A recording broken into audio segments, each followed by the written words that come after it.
Welcome. I'm E.G. Marshall. I have a story to tell you about trickery and venality and genius, and the threat of an alien presence in our midst. A story, too, that may leave you wondering about procedures behind secret doors, where, although it is your future that is being rewritten, you are not invited to participate. Listen closely. It could happen.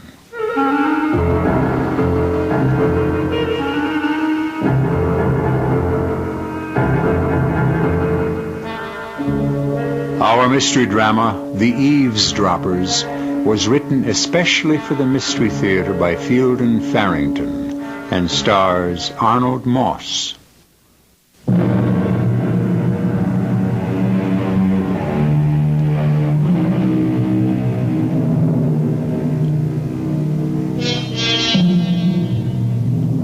There is an old house in Pennsylvania's beautiful Pocono Mountains which has recently and at considerable expense been restored to its original condition.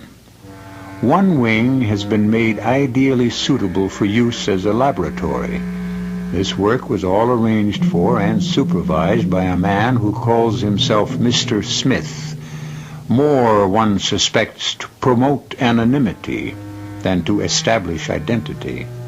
The job is finished now, and Mr. Smith is interviewing two people, Pearl and Edgar Parker, to whom he has offered a rather peculiar job. Frankly, Mr. Smith, I don't like it. I'm an electronics engineer. I wouldn't enjoy working as a handyman, and my wife isn't a housemaid either. No, I'm not. And the other part of the job, the part you haven't told us much about, I think I like that even less.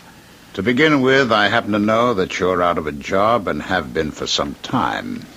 You need money. All right, that may be true, but undercover agents, isn't that what you want us to be? If you like a spade called a spade, yes. Well, why us? We don't know anything about espionage. But you know a great deal about electronic equipment, and that's what's needed. That and two people to look after a big house. Well, all right. Suppose you give us some details. First of all, if we decide to take this thing, how much?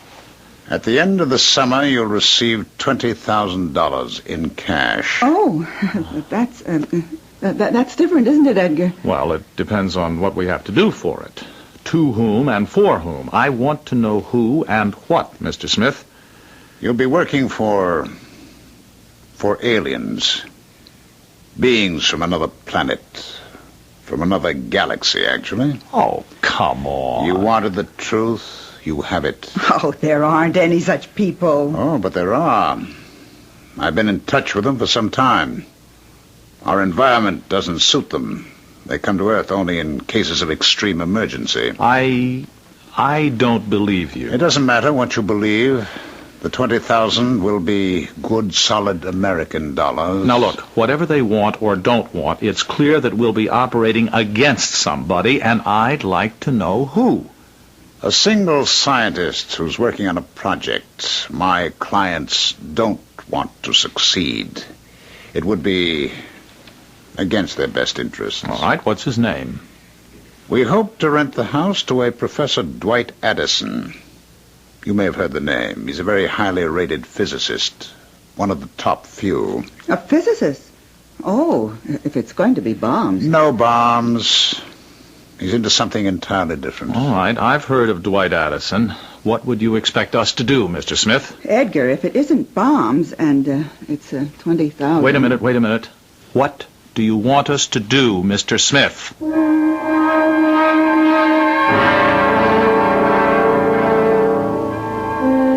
Begun, Jane. I've cleaned out my desk, kissed my equipment goodbye, put my reactors to bed for their long summer hibernation. Professor Dwight Addison is on sabbatical.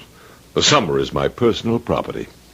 We still have to look for a house, you know. Well, whoever heard of ointment without a fly in it? A house where the owners won't object to your converting a basement or a garage or something into a laboratory. Mm-hmm. We'll look into Mars Times. Maybe we'll be lucky. Well, that's an excellent idea. Jane, I don't know what I'd do without you.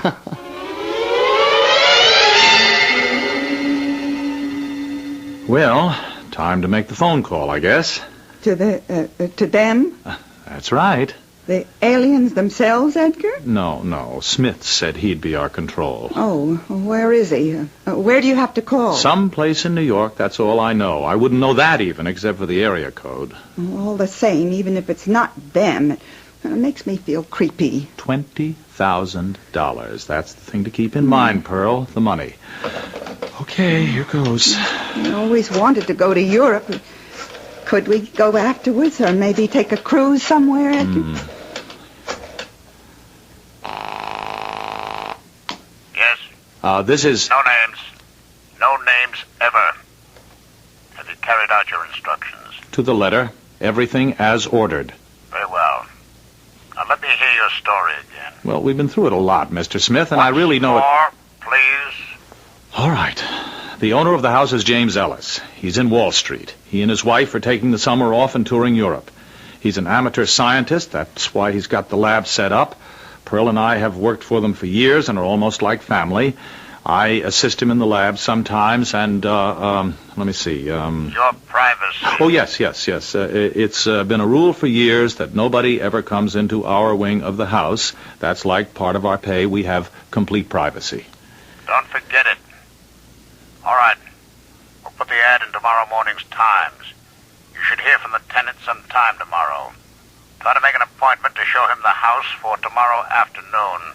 We're in a hurry.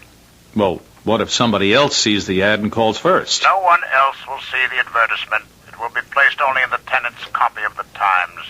Well, how can you do that? Just do as you're told. Don't worry about things that don't concern you. I don't like that man. $20,000, Edgar. It's going to be a strain at any price. Dwight? Dwight, I found it. It's here. It sounds absolutely perfect. Oh, that's wonderful. Sugar Heights, Pennsylvania, heart of the Poconos. 12-room Victorian home, recently restored, all in excellent condition. Housekeeper and chauffeur groundskeeper included or no deal. West wing occupied by help. East wing suitable for use as workshop, studio, or laboratory. What? Immediate occupancy for season only. Season ending on September 30th. Sort of big for us, but otherwise doesn't it sound perfect, Dwight? Yes, it does. Almost too perfect, don't you think? Oh, how can a thing be too perfect? Well, my work is classified, Jane, most secret. I don't know, it almost sounds as though someone knew I wanted a place to work this summer and has made this one to order for me. Oh, now really, Dwight. Well, that's the trouble, with doing this sort of work. It makes you suspicious. All right, we won't worry about it. Shall we call and make an appointment to see the house? Well, there's no harm in looking. Maybe the roof leaks or something. Oh, what do you mean? Well, the way the ad reads, it just sounds too good to be true.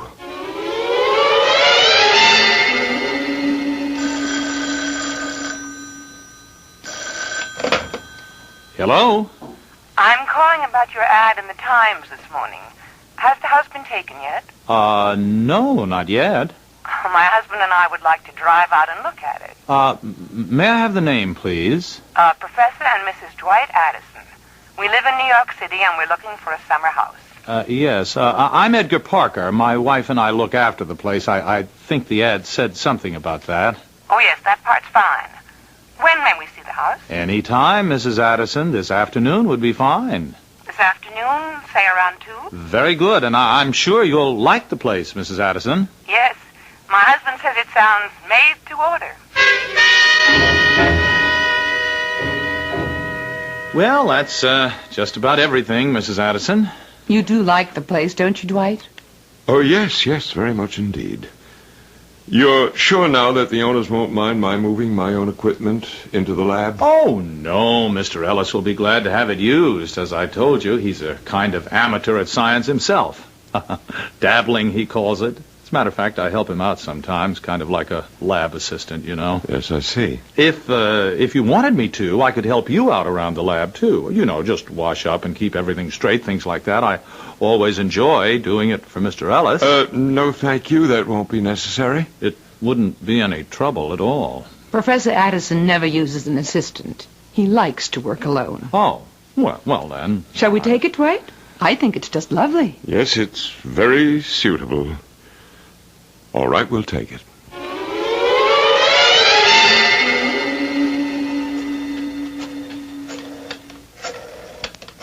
Do you have to report every night, Edgar? Yes, that's Smith's main reason for giving us a private wing in the house, so we can have our own telephone.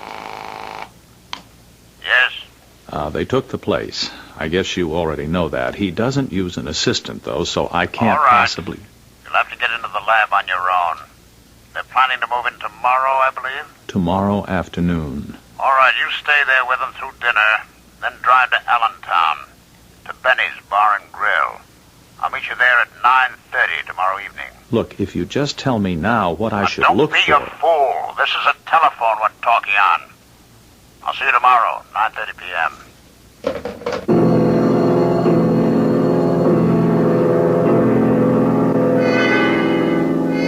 Dwight, you have to admit that Pearl and Edgar were a big help. And the dinner was good, didn't you think? I suppose it would be presumptuous to criticize him. Presumptuous to criticize Edgar? Edgar? Oh, no. Einstein. I didn't know we were talking about him. No, he might very well have decided not to go on. Except he didn't hold back on the other equation. If you're going to wander away, dear, try not to get lost. It's a strange house, you know?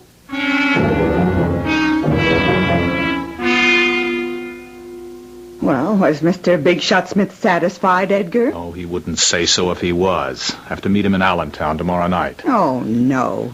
And leave me here alone? Well, that's what the man says. The bugs must be working. He seemed to know all about everything that's been going on in the house. They ought to work, the time you've spent on them. For $20,000, I do very good work, Pearl. You, still don't believe about the aliens and all that, do you? To tell the truth, I don't care very much. The way he told it, though, it really sounded like... Shh, be quiet. Oh, gee, you startled me. Professor Addison, please, this is our wing of the house. It's supposed to be private. Oh, I am sorry. My wife says I'm just a little absent-minded at times. I get preoccupied and... Oh. Well, I suppose I didn't pay much attention to where I was going. I do apologize. Oh, well, that's all right, Professor. I assure you it won't happen again. Okay, that's okay. You think he heard what we were saying? I doubt it. He's in a real fog most of the time. Jane, we're going into the city tomorrow. Into the city? What on earth for? We just got here. Well, I have some errands to do that can't wait. What errands? Well, okay, you go if you have to, but I think I'll stay here. There are still a few little things I want to rearrange. Jane, I want you to come with me tomorrow. Please do as I say. Why, Dwight? And don't argue with me. Well, of course, if you feel that strongly about it. I do. I'm going into the lab now. I'll probably be working most of the night, so don't wait up for me. Are there actually creatures from another galaxy capable of exerting an influence on the people of our Earth? We have only a Mr. Smith's word for it. And if he has chosen to use an assumed name, as we suspect, then perhaps this more fantastic statement of his is also suspect. The doubt makes you a little uncomfortable, though, doesn't it? I'll return shortly with Act 2.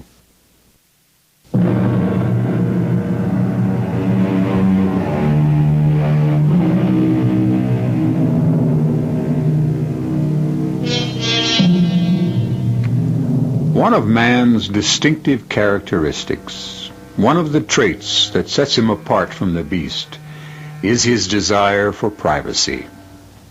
He is a gregarious creature, true, but his business is his own. He resents having it pried into and will fight if he must to put a stop to the prying. It appears that Professor Dwight Addison's privacy is being invaded. He is not an ordinary man and should not be expected to take ordinary countermeasures. But that he will take action of some sort is quite certain. Dwight? Yes, Jane? Oh, I'm sorry to bother you in the lab. You know I never do, but Oh, tonight... it's all right, my dear. It's quite all right. I was going to bed, but I didn't think I could sleep. Are you angry with me, Dwight? Why, no, of course I'm not. Why should I be angry? About going into the city. You acted so, well, not a bit like yourself. Oh. Well, you see, I got this idea for a new type of hearing aid, and I just wanted Hearing aid? Well, you're not having trouble with your hearing, are you? No, it's not for me. I just had an idea, I don't know where it came from, really, about a way to improve the quality of the sound reproduced in those small hearing aids they use nowadays, and, well, you know how I am. Yes, I know how you are. I wanted to do it before I got back onto the other thing. Will you be long here? Another hour or so, I expect. You get some sleep, dear. You'll need your rest for the trip into the city tomorrow. Do we really have to go, Dwight? I'm afraid so. There are a few things I must do, and I will need your help.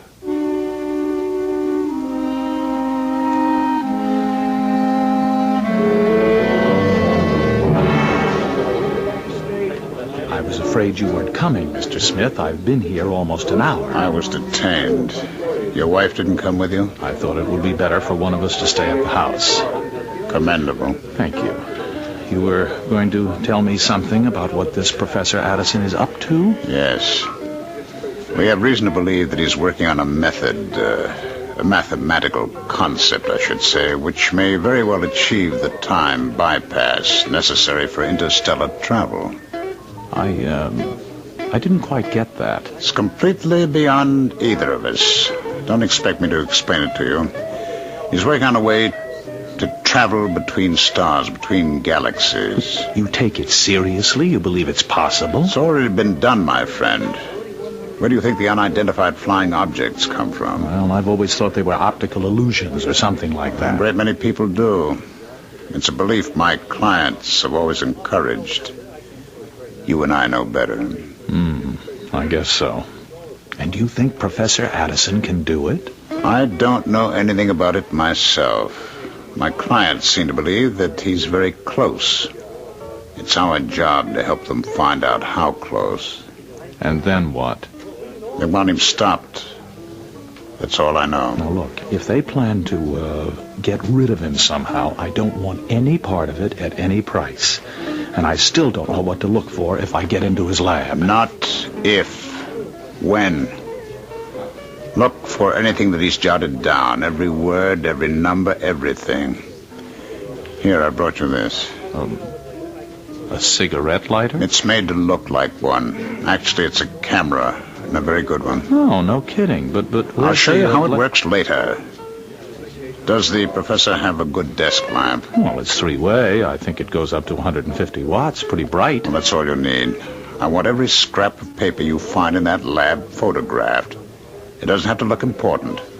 You're not the one who decides. I don't have keys to his desk, you know. I'm not concerned with how you get at his papers. Just do it. Oh, okay, I'll think of something. Are the bugs working all right? You'd have heard about it if they weren't. You don't work very hard at making friends, do you, Mr. Smith? I don't make friends. I buy accomplices.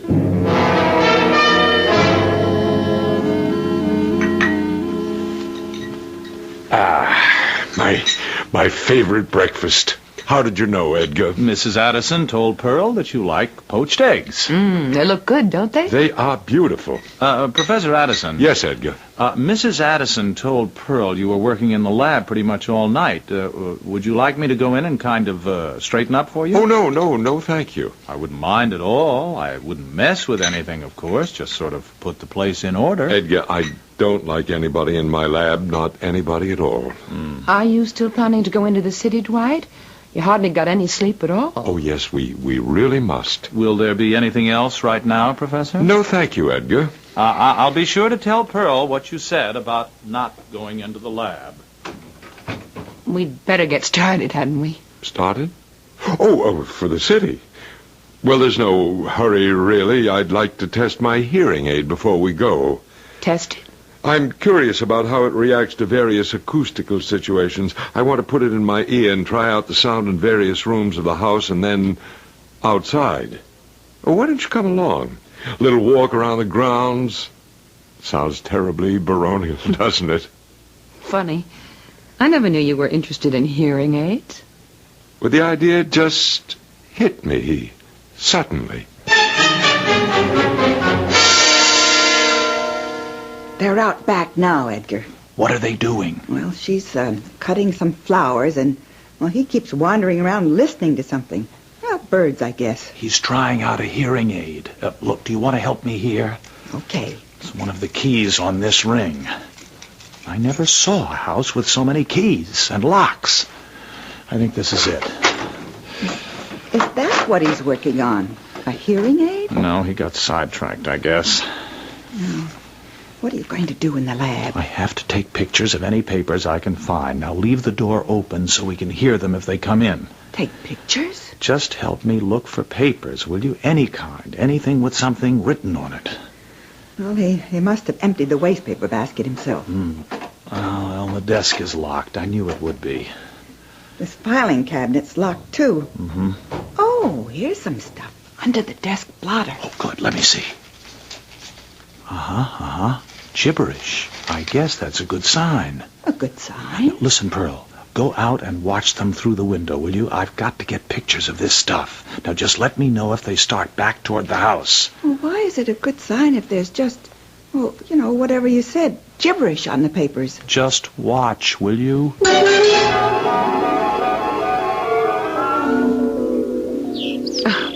I won't know what half these flowers are until they bloom. This one's an iris, I know that much. You'll have to speak up, Jane. I can't hear a thing you're saying. That's some hearing aid you made. It doesn't seem to be working very well. I might as well not be wearing it at all. Well, do you know what's wrong with it? Just need some adjustment, I imagine. Dwight, do you really have a lot of secret stuff in the lab? Oh, yes, indeed. Practically everything in there. Top secret. Things Edgar and Pearl shouldn't see? Well, that's why I told them to stay out of the lab, Jane. I have papers in there that no one should see. Did you lock the door? To the lab? Well, of course. Aren't you afraid that telling them not to go into the lab will only make them all the more curious? Just serve as an added temptation? Oh, I don't think so. Surely we can trust Pearl and Edgar. You better get out of there, Edgar. They're coming back toward the house. Okay, I've finished anyway. Just turn the light off and put these papers back under the blotter. Hurry up, will you? I'm all finished. All right, you better come away from that window. It's all right. It's supposed to be my kitchen. I'm just stacking the breakfast dishes. Oh, Pearl, can you get me a vase to put these flowers in? Oh, sure, Mrs. Addison. My, they're pretty, aren't they? What are those little blue ones? Oh, grape hyacinths. I think you'd know as long as you've been working here. Oh, well, Edgar does all the gardening. Edgar and Mrs. Ellis. Mrs. Ellis. Go find a vase for Mrs. Addison, Pearl. Mrs. Ellis, yes. I'm so bad with names. Sometimes I almost can't remember my own. Go get the vase, Pearl. I'll get that nice blue one Mrs. Ellis likes so much.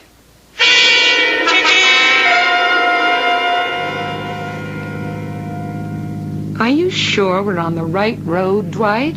Well, I'm taking a slightly different route this time. I'd like us to enjoy the natural beauty of these mountains, and somehow 4 lanes with a minimum speed of 40 miles an hour doesn't give you much of a chance. You know, it's funny about Pearl. What's funny about her? Well, she's been living in that house for a long time. Years, the way they tell it. And she doesn't know a grape hyacinth when she sees one. They're perennials, you know.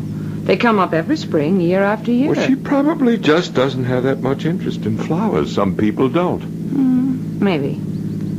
And she couldn't remember Mrs. Ellis's name. Been working for her for years and couldn't remember her name. You're just too suspicious, Jane. Edgar and Pearl are fine people. We're lucky to have them.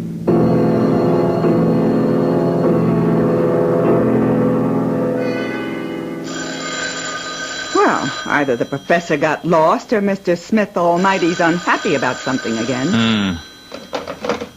Hello. In future, we'd prefer that Professor and Mrs. Addison not leave the house. Well, now, just how do you expect me to stop them? It may be necessary to tamper with their car. That isn't why I called, however. Then why did you? Impertinence doesn't become you. I called to suggest that you advise your wife not to be an idiot if she can possibly avoid it. I don't know what you mean. The thing about the flowers.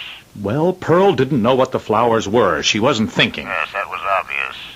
Also, is it too much to ask that she remember the name of the woman she's been working for all these years? Well, she covered that up fine. They didn't suspect a thing. Mrs. Addison did. We've been monitoring them in the car. A good agent memorizes every detail of his cover. That's the first rule. Look, if you wanted spies, you should have hired spies. Yes, that has occurred to me, too. Sooner or later, I'm going to have to punch that guy in the nose.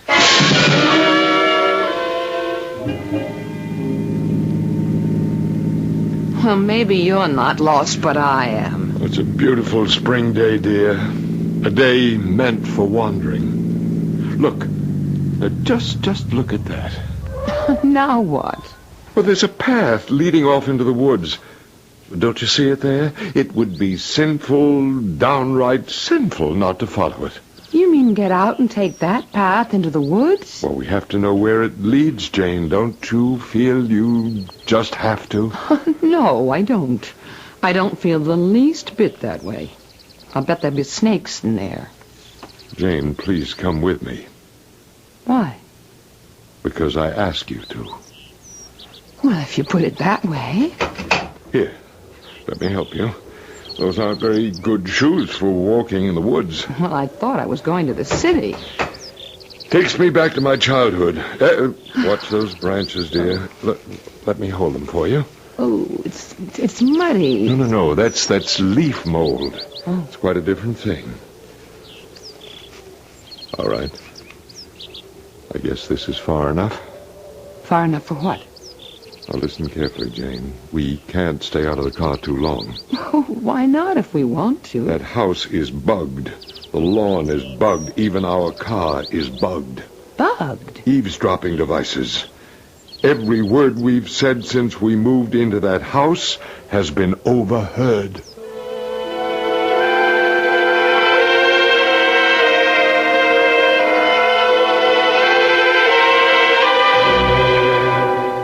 Beware of the man with the high IQ and the irresponsible behavior. He is not what he seems. He doesn't accept values blindly, but has a close look at each one as it is offered to him and decides for himself how much it is worth. Professor Addison is not an easy mark, clearly, and a battle has just been joined. We'll hear the outcome when I return shortly with Act 3.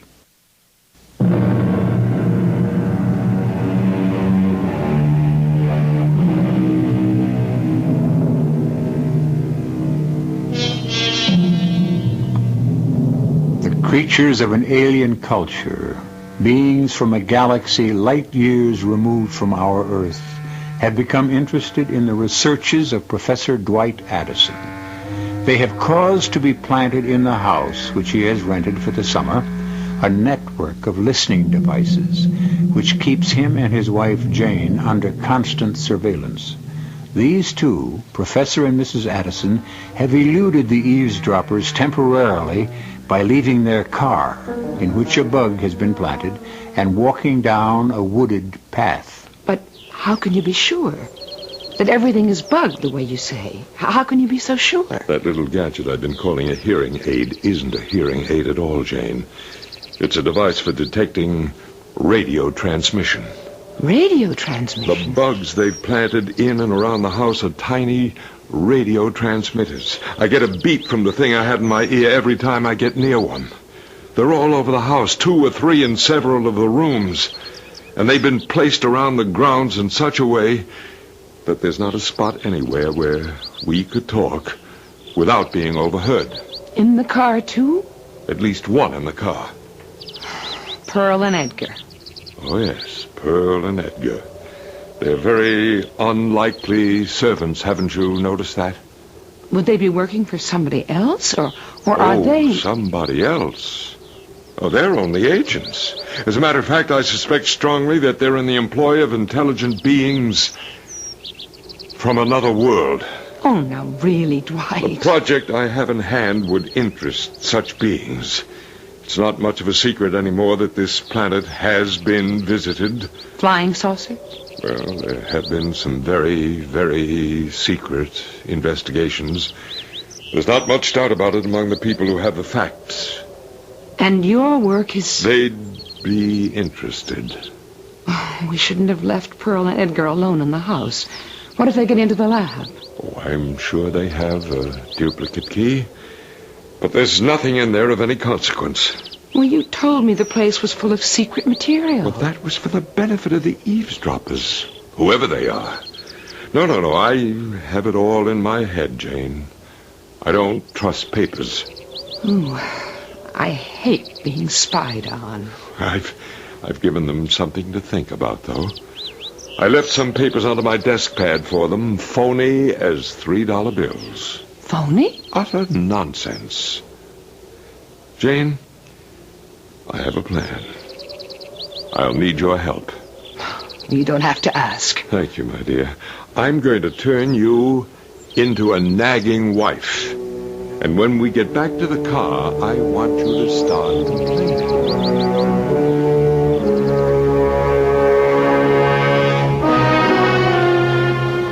Over y to the 4th power equals...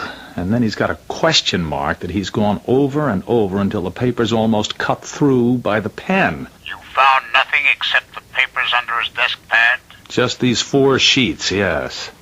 Is that all of it? Well, then he's got some scribbled notes at the bottom. He's written down the word heterodyne 2 or 3 times like he was thinking on paper, and then 3rd voltage. On another line, he's written light, speed, plus, then crossed out the plus and printed it in again in capital letters. Light, speed, plus. That's interesting. Any more? Well, just some figures at the bottom. Now, wait a minute. Hold on just a minute. Okay. We've been out of touch with the Addisons for almost half an hour. They've returned to their car now. But this must not happen again. Well, what do you want me to do? There's something you do to a car's carburetor to put it out of commission. Do you know about that? Yes, that's easy enough. Well, then do it as soon as they bring the car back. And try to do it right.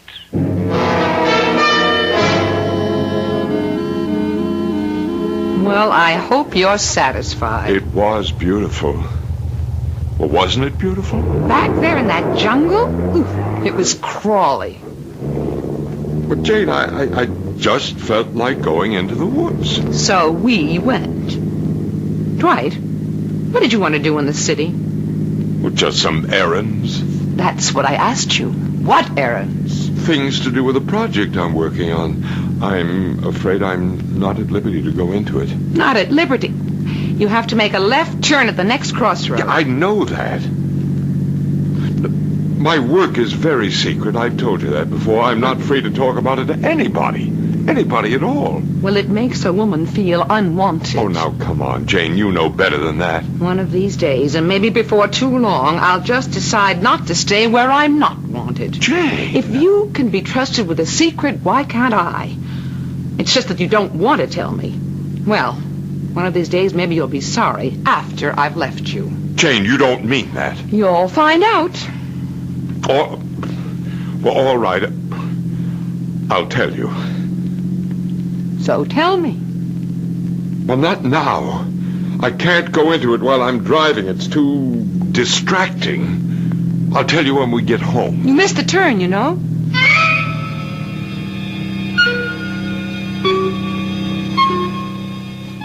Don't tamper with the car.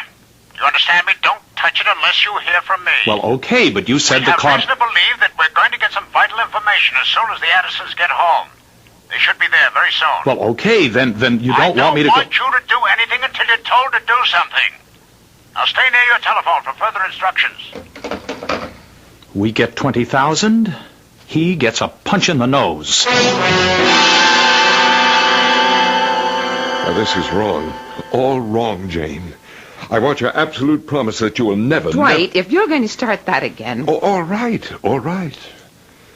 What I'm working on is a new kind of radio signal. A radio signal? Well, good heavens, what's so hush-hush about a radio signal? This is quite different from the kind of radio signal you're thinking of. This is a sound that kills whoever hears it. Kills? Slowly and rather painfully, I'm afraid. I haven't been able to work out a way to make it more humane. You mean you just turn your radio on and you get this sound or whatever it is and it kills you? Yes. Its effect is not unlike the effect of nerve gas. Yes, it's quite deadly, quite awful, really. But I don't see how that's possible. Just a noise that comes out of your radio. Well, there's a whole new mathematical concept involved. It works, though. It works. I don't think you ought to do it. Is it... Are you close? Oh, the device itself is finished, ready to use. There's the problem, of course, of testing it without killing anybody. I think it's absolutely dreadful. Well, yes, it is, rather. I worked out one of the problems last night, a shield to protect the sender. Your hearing aid. Well, it wasn't a hearing aid at all, of course. Used in the sender's ears, both ears, of course, it neutralizes the effect of the signal. Oh, it's worse than the atom bomb. In some ways, I suppose it is. There's no antidote. Once you've heard the signal, you're dead. There's no way to arrest it. As you say, it is rather dreadful. What do you intend to do with it? Well, the first thing I must do is to make another of the shields tonight and make sure that they work. Make sure? How? I'll feed the sound through an amplifier, not broadcast it, of course, and wear the two shields. If I'm not affected, then I know the shield works. But, Dwight, you can't. I can't think of another way. You'd better stay clear of the lab tonight. I'll have to warn Pearl and Edgar. Does it work on just any old radio? Any radio. Through any transmitter. Anything from your big commercial transmitter to one of those tiny little things they use as eavesdropping devices. Bugs, I think they're called. I wish you wouldn't do that tonight, Dwight. Now, I'll be all right, my dear. The shields will work. And there aren't any radio transmitters nearby. After all, we're not bugged. I want all listening devices removed from the house and grounds. The car, too. Every bug you've planted, I want out at once. Destroy them as you remove them. Make sure not one of them is left functional.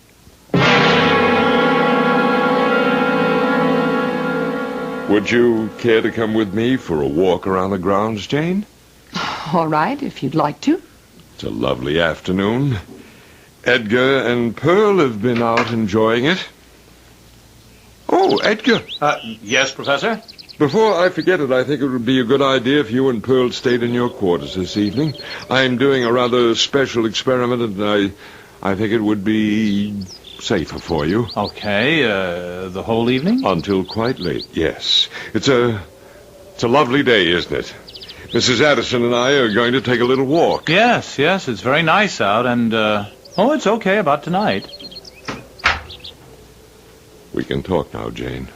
You mean we're free of those things? Out here, they've removed all the bugs from the grounds. I've been watching them, removed and dismantled them as they went. Afraid of your experiment tonight? Whoever's been listening must have given the orders. Oh, what a gorgeous day. Let's plan to stay out for at least an hour. That ought to give them time to clear the house of bugs.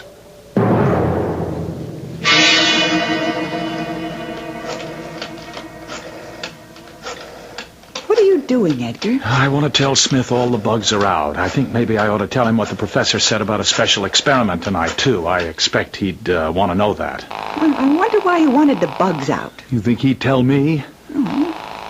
Oh, come on. Why doesn't he answer? The number you have reached is not in service at this time. The number you have reached is not in service at this time. This is a recording. Mr. Smith's run out on us. What do you mean? The phone's been disconnected. Well, then how are we going to collect our money? We're not. This phone number is our only contact with them. A man named Smith? Even if it was his real name, and you know damn well it's not. Oh, but our $20,000. If I ever find him, I won't just punch him in the nose. I'll kill him. What are we going to do? We're going to get out of this house right now. If they're scared, so am I.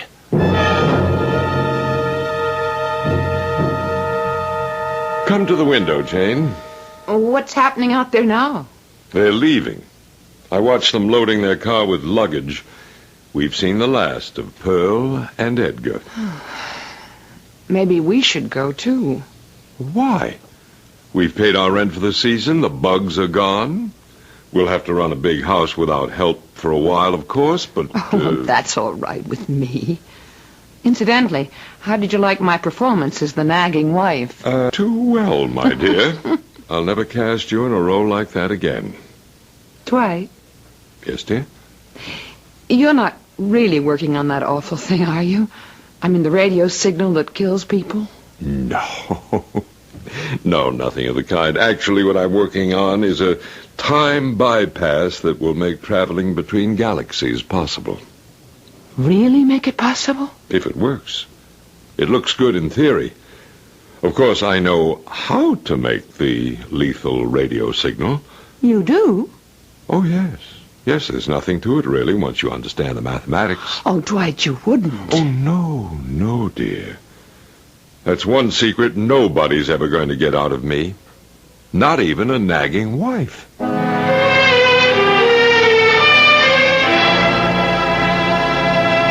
Professor Addison has tricked the eavesdroppers into removing their listening devices from his home and his laboratory. But has he stopped them altogether? They seem to be a determined breed, and I'm sorry to say there are always people around like Mr. Smith and Pearl and Edgar Parker who will sell out if the price is right.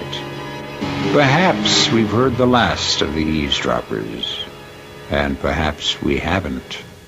I'll be back shortly.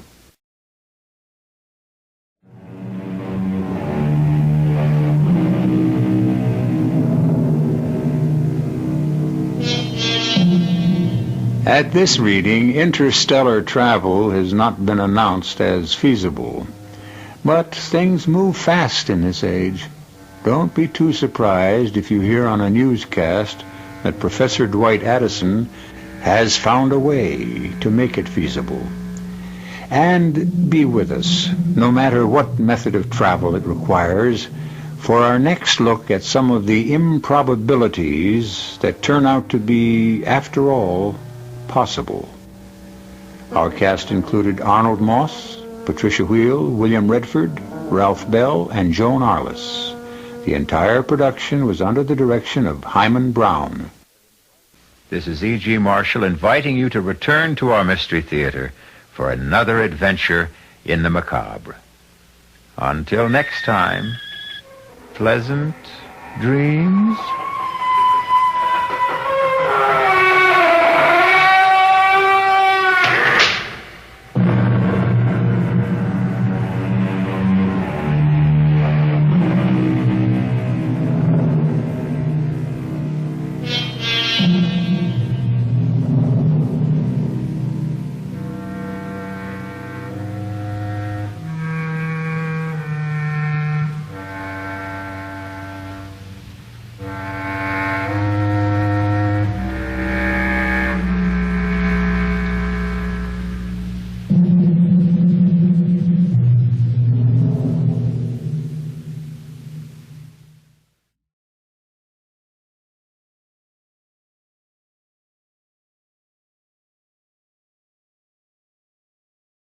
The CBS Radio Mystery Theater presents...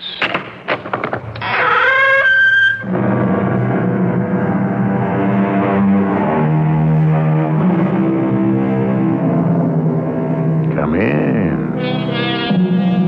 Welcome. I'm E.G. Marshall, here to guide you through the realm of the macabre. Things macabre, according to Webster, tend to produce horror in the beholder.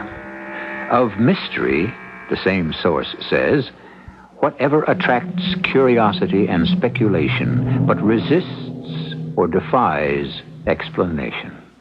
Stay with us and hear those two definitions borne out.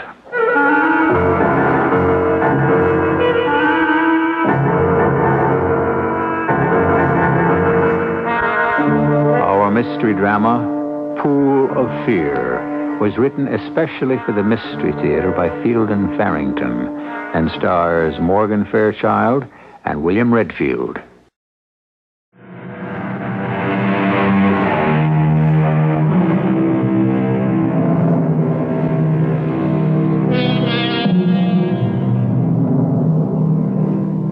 Murder is one of the most prevalent, one of the most heinous, and certainly the most final of all criminal acts.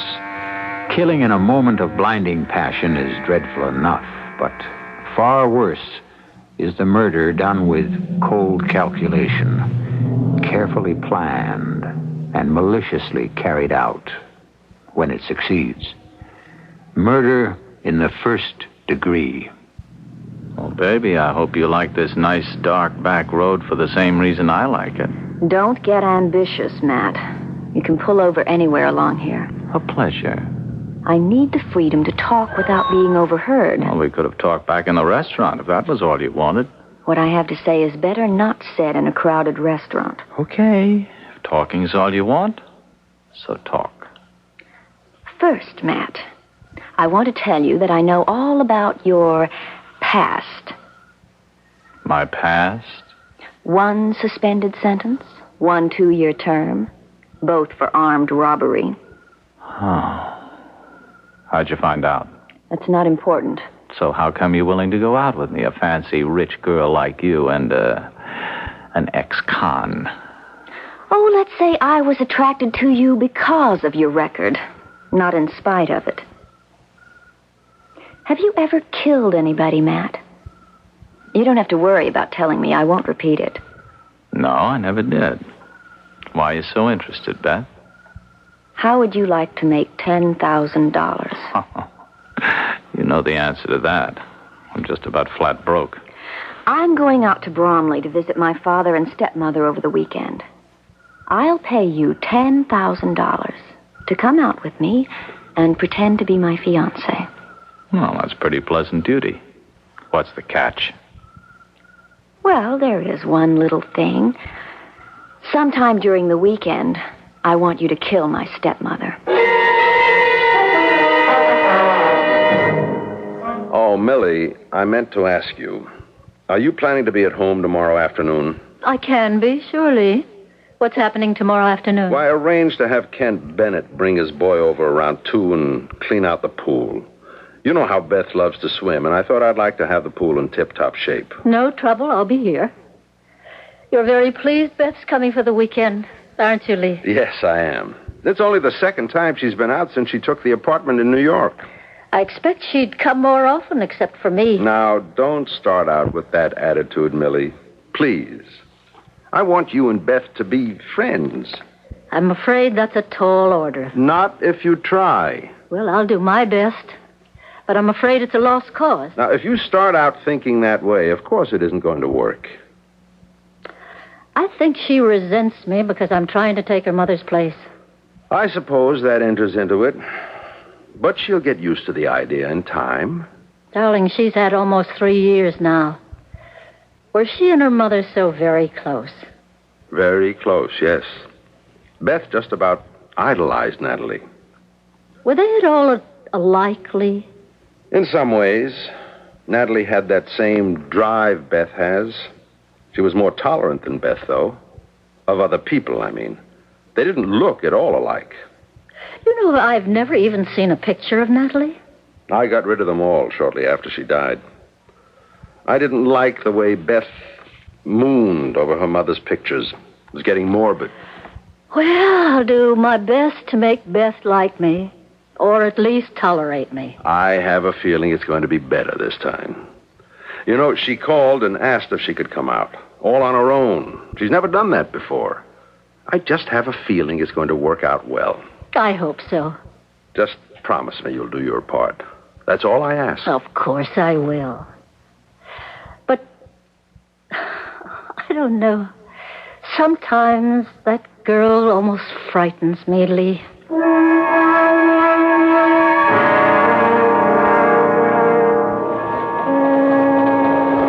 How come you wanted to take the train instead of driving, Beth? I just didn't feel like driving. You nervous, Matt? Yeah, a little. Feeling kind of out of my depth. Never took on a job like this before. It'll be all right. How come? Not to like her, okay, but to hate her enough to want her dead? You'd have had to know my mother. Nobody can ever take my mother's place, and Millie's trying to. But if your own mother's dead... My father never should have married again. I told him that, but he wouldn't listen to me. Guess you must have really liked your mother. She was the finest woman that ever lived. Oh, everyone loved her. She was always doing things for people, never got tired. Well, still, I can't see that that's any And that reason... other woman has no business trying to take her place.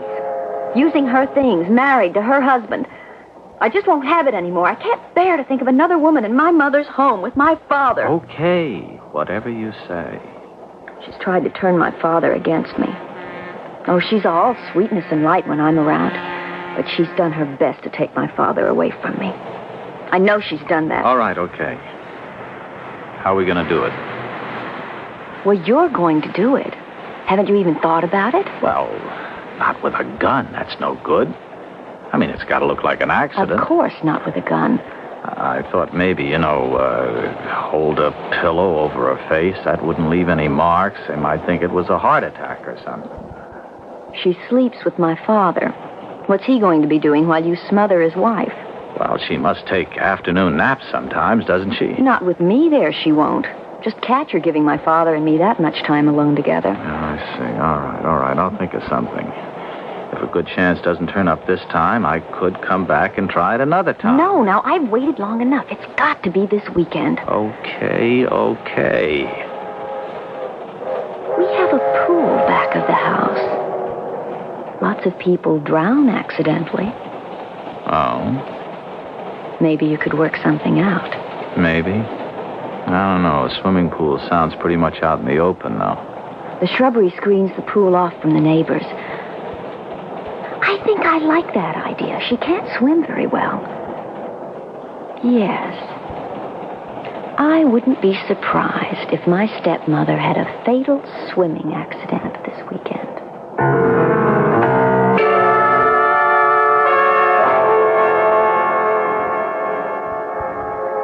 I'm surprised she didn't take an earlier train, Lee. She's missed practically a whole Saturday. Beth never was an early riser. I suggested an early start when I talked to her last night, but the idea didn't seem to appeal to her.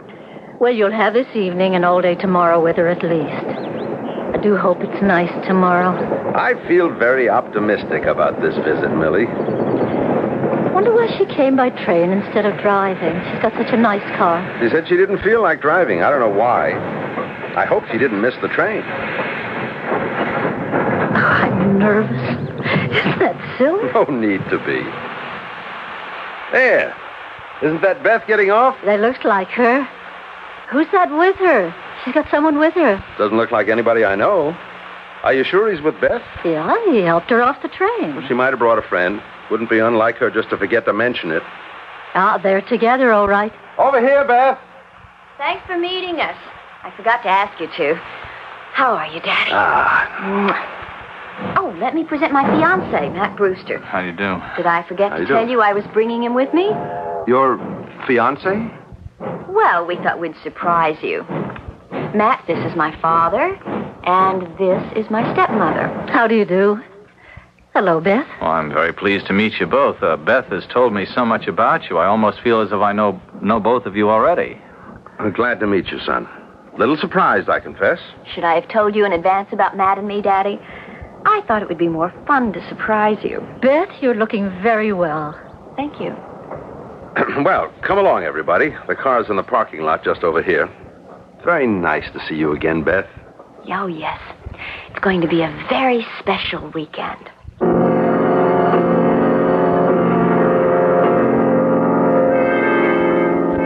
Well, we met at this cocktail party given by a friend of mine who's in the theater business. Beth knew his wife. Then I asked Beth to have dinner with me, and, well, that's the way it started. Not very original, of course. How long ago was that? About, well, how long has it been, Beth? Oh, around 3 weeks, give or take a few days. You didn't waste any time, did you? Well, why should we? Daddy, I'm going to show Matt around outside. The pool and all the rest. You've got a beautiful place here, Mr. Stillwell. I am really impressed. Glad you like it. Dinner will be around 7:30, so if you want to drink first, better not stay out too long. Okay, I'll watch the time. I wish she'd stop being so damn nice to me. Now, don't start thinking that way. Okay, I'll do it. Don't worry. Be easier, though, if I felt the same way about her you do, or if I didn't know her at all. This way, I'm, not very comfortable about it. Matt, we made an agreement. I said not to worry. I'll do it. All I'm saying is I don't think I'm going to enjoy it much. Ah, there's the pool. Well, your folks have got themselves some kind of a place here. I used to love it when my mother was alive. Yeah. I could learn to snuggle up to a place like this pretty good. Well, don't get used to it. Have you thought any more about how you're going to do it? Well, let's have a look around. Yeah, it does look pretty isolated back here at that. The house stands on 1.5 acres, and it's all screened, especially around the pool here. Now, there's no way a neighbor can see what's going on.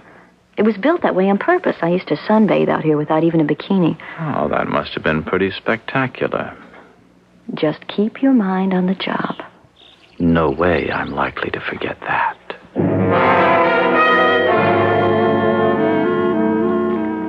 They make a nice-looking couple, at least. I just wish I knew him better. That's the only thing. I wish she knew him better. It isn't long enough for anyone to judge just 3 weeks. I'm sure she can take care of herself. Do you think you and she are hitting it off any better than in the past? Maybe.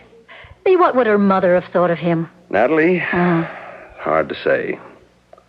She'd have been a lot better at sizing him up than I am. She was a strong woman. Whenever Beth's here, I find myself thinking about Natalie. I can't get my mind off her. That's Beth's fault, I guess. I'm afraid she's never fully accepted the fact of her mother's death. Do you think... I guess that's just silly. Do I think what? Or do you think that Natalie could actually somehow be here right now? Millie, Natalie died over 5 years ago. I know. Well, then she couldn't very well be here now, could she? How do you know? How can you be so sure about such things? I have a feeling, a very strong feeling, that she is here with us right now.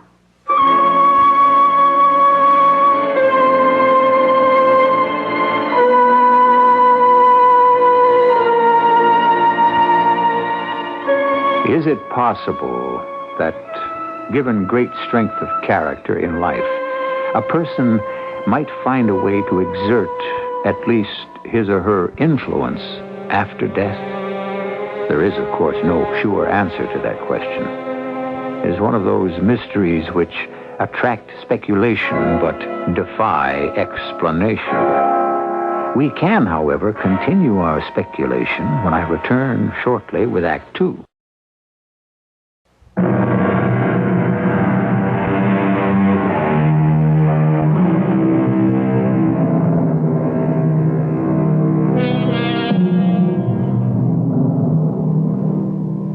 There is a feeling of foreboding in the Stillwell home. Sunday morning has dawned bright and sunny enough, but somehow not cheerful in spite of this. Not for Millie, certainly, and not even for Lee, if we read his mood properly. Beth and Matt are still asleep. Beth in her old room and Matt in the guest room. Lee and Millie are having an early breakfast, which neither of them seems to be enjoying. Would you rather have waited, Lee, and had breakfast later with Beth and Matt when they come down? No, doesn't matter. It's kind of gloomy morning, isn't it? The sun's shining. Yeah, but all the same, I'm feeling, I don't know, a little depressed, I guess. You think you're going to like Matt? I haven't really had enough time with him to make up my mind. I can't say honestly that I'm particularly fond of him. Oh? Well, there's something, can't exactly put my finger on it, that I get the feeling that nothing he says is quite as sincere as it might be. Seems pleasant enough. Oh, it's pleasant, all right. It's almost too pleasant. Trying too hard to please his prospective in-laws, maybe.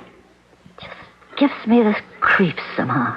I've been thinking about what you said yesterday evening, you remember? What? That you felt Natalie's presence. Oh, that's silly of me, I suppose. Oh, I don't know. Tell you the truth, I seem to be feeling the same thing this morning. You do? I started to heat milk for your coffee this morning. Darling, I drink my coffee black. Natalie always had hot milk with her breakfast coffee, half and half. Oh? I can't explain it.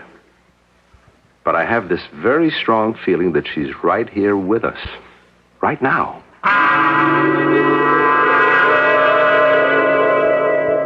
Would you like your breakfast now, Matt? There's no telling when Beth will be down. Well, I think just coffee's all I'm going to want, Mrs. Stillwell. Maybe you can eat something later with Beth when she's ready? Yeah, maybe. Aren't you feeling well this morning? Not very. I didn't sleep much, to tell you the truth. Nervous bridegroom. Oh, don't make him a bridegroom quite yet. We haven't even set the date. Good morning, Beth.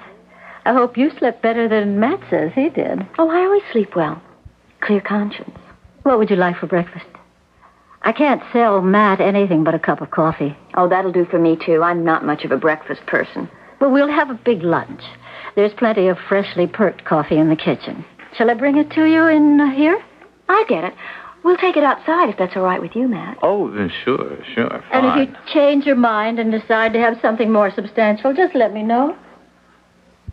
You look awful, Matt. Didn't you sleep? Yeah, I had a bad night. Didn't get to sleep until after 4 o'clock. Let's go outside where we can talk. Okay. Well, you're not getting cold feet, are you? The coldest. Listen, I don't know, Beth. I don't know if I can go through with it. I am spooked. Now, you listen to me. We made a bargain, and you will go through with it. I don't know. And it's got to be this afternoon. Now, I'm not going to let you chicken out.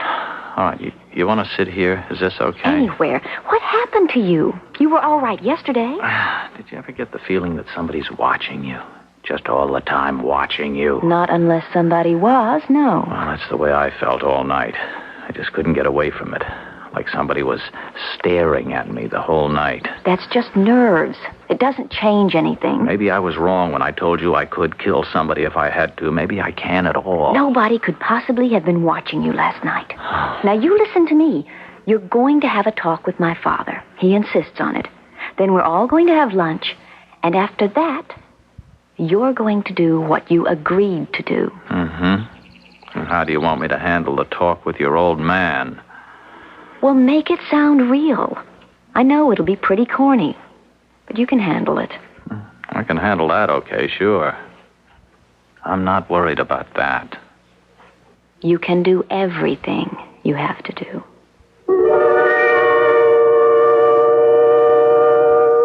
Well, young man, if Beth can spare you for a few minutes, maybe we can have that little talk. Yes, sir. Oh, I can spare him. Matt, you look as if you're being dragged into a torture chamber. Just into the study. Come along. Don't take too long, and maybe Matt and Beth can get a swim in the pool before lunch. It's a good sunny day today. I'll try to keep the torture down to a bare minimum. I think I'll go upstairs and change into a swimsuit. Beth, could you wait just a few minutes? I'd like to talk to you. What do we have to talk about? Your father. What about him? Between the two of us, as I'm sure you realize, we're making him pretty unhappy. My father unhappy? About what? About us? I don't say you should suddenly turn into a loving stepdaughter. I'm sure you couldn't do that. What I'm suggesting is a truce. For your father's sake. A truce for at least the rest of today. You didn't know my mother, did you? No? If you'd known my mother, you'd understand why I'm against you. Why I don't want you living in my mother's house, married to her husband. Beth, your mother died 5 years ago. It isn't healthy. You are to simply keep on. not good enough, not woman enough to take my mother's place. I'm sure she was a fine woman. Anyway, it won't be necessary. What won't be necessary? Your little charade for Daddy's benefit. It won't be necessary. I don't understand. You don't have to.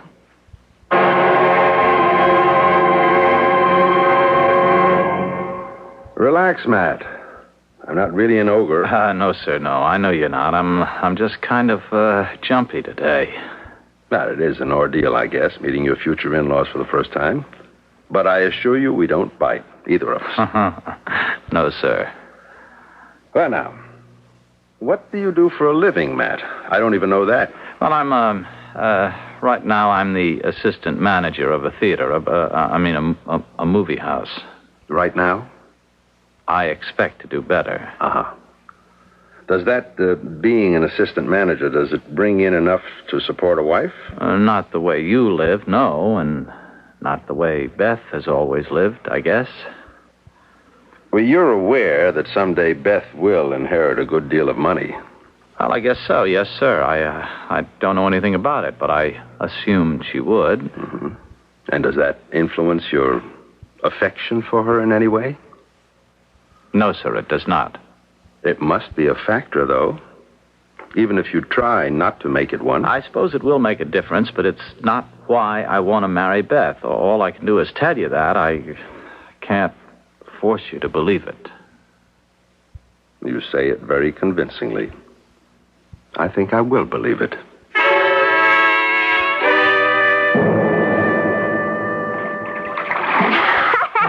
Hey, you swim like a pro. Well, I got my lifesaver certification when I was 18. I worked at it, too. At Jones Beach one season. Was that before or after your armed robbery career? Before. A lifesaver doesn't get much work during the winter in this part of the country. I was broke. Did you ever save anyone while you were working at Jones Beach? Yeah, a couple of guys. Well, then. You see, you've paid in advance for what you're going to do this afternoon. Oh, you are so damn cold about it. Anyway, I'm not a bit sure I'm going to do it. Now, Matt, we've been through that once. I haven't decided. Listen, do you feel like somebody's watching you? Right now? Of course not. Well, I do. And if somebody can watch me here in the pool now, why can't he do it later on this afternoon? Look, you're just imagining it, Matt. Nobody's watching you. I got this very creepy feeling. I wish... What? You wish what? Oh, I just wish it didn't have to be this way. It does, Matt. We made a deal. You know, when I was in there with your father earlier, it's a funny thing. I got kind of carried away. Carried away? Sort of forgot about the whole thing being a hoax, you know? I would have told him anything. I was the president of a bank or a rich kid or anything, but instead I kept telling him the truth. Maybe I exaggerated some about my prospects, but that's just what a guy would do if it was for real. Your prospects aren't bad. You're about to inherit $10,000. And what I'm about to do, if I do it, is earn $10,000 the hard way. Well, I'm not going to let you chicken out, Matt. You know, I couldn't help wishing it was true when I was in the study there with your father. That we were going to be married? For real? Yeah. Stupid of me. Yes, Matt. Very stupid. Did you have your talk with Beth? A very short talk. How'd it go? Poorly. Oh, I'm sorry to hear that. I'm just not good enough to take her mother's place. That's the whole trouble. And it isn't just me. It would be the same with anybody you'd married. Well, maybe it's a good thing she's getting married. Take her mind off this preoccupation with her mother. It just might be the best thing that's happened to Beth in a long time. How did your talk with Matt go?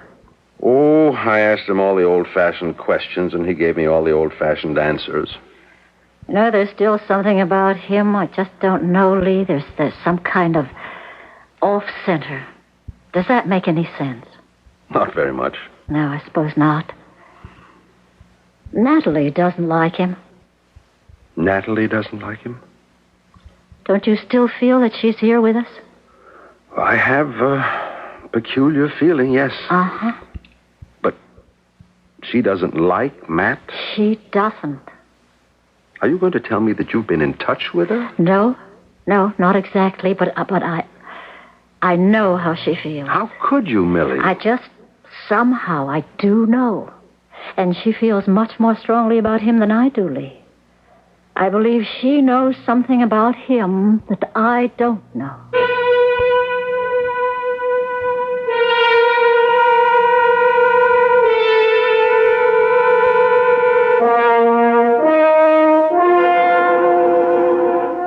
Perhaps in times of extreme stress, a rapport is possible between the living and the dead. Fantastic? Well, there is no very boldly drawn line between fact and fancy that I know of. Maybe a bit of what we think of as the supernatural has found its way into the usually quite commonplace atmosphere of the Stillwell home. We'll consider this possibility further when I return shortly with Act 3.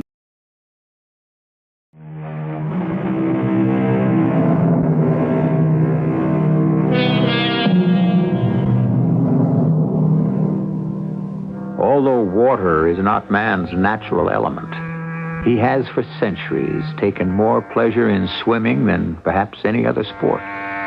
Is it the element of danger involved that so spices the pastime?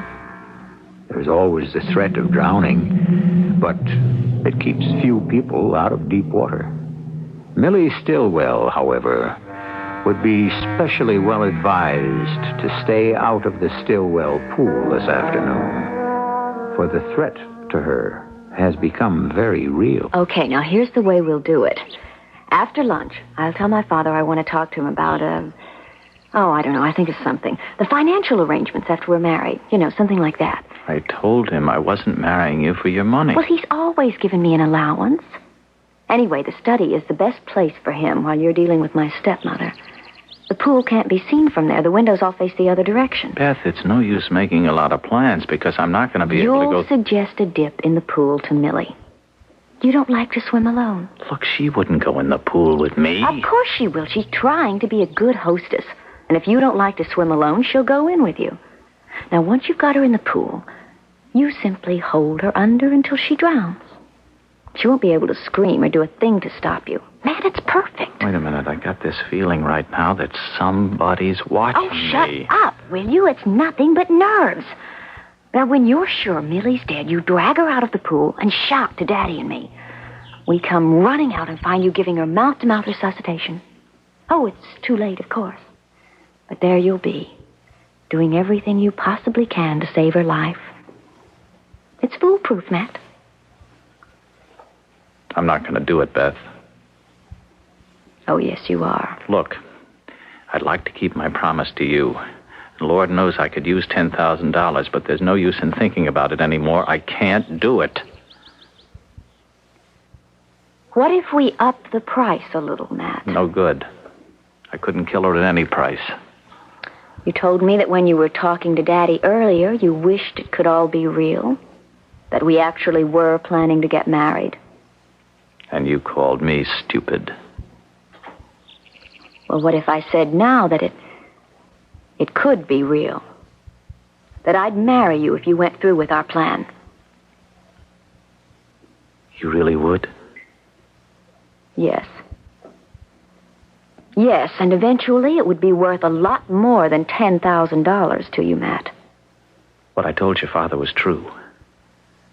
I wouldn't be marrying you just for your money. Well, for whatever reason. Will you do it, Matt? You wouldn't be marrying me because you love me, of course. I'd be a good wife all the same. What to keep you from saying now that you'll marry me and then refusing to do it after it's all over with? Your stepmother, I mean. Because I keep my promises, Matt. I learned that from my mother. She never lied and she never broke a promise. I won't break my promise to you. All right. You won't back down at the last minute. Not if it means marrying you. No. I'll do it.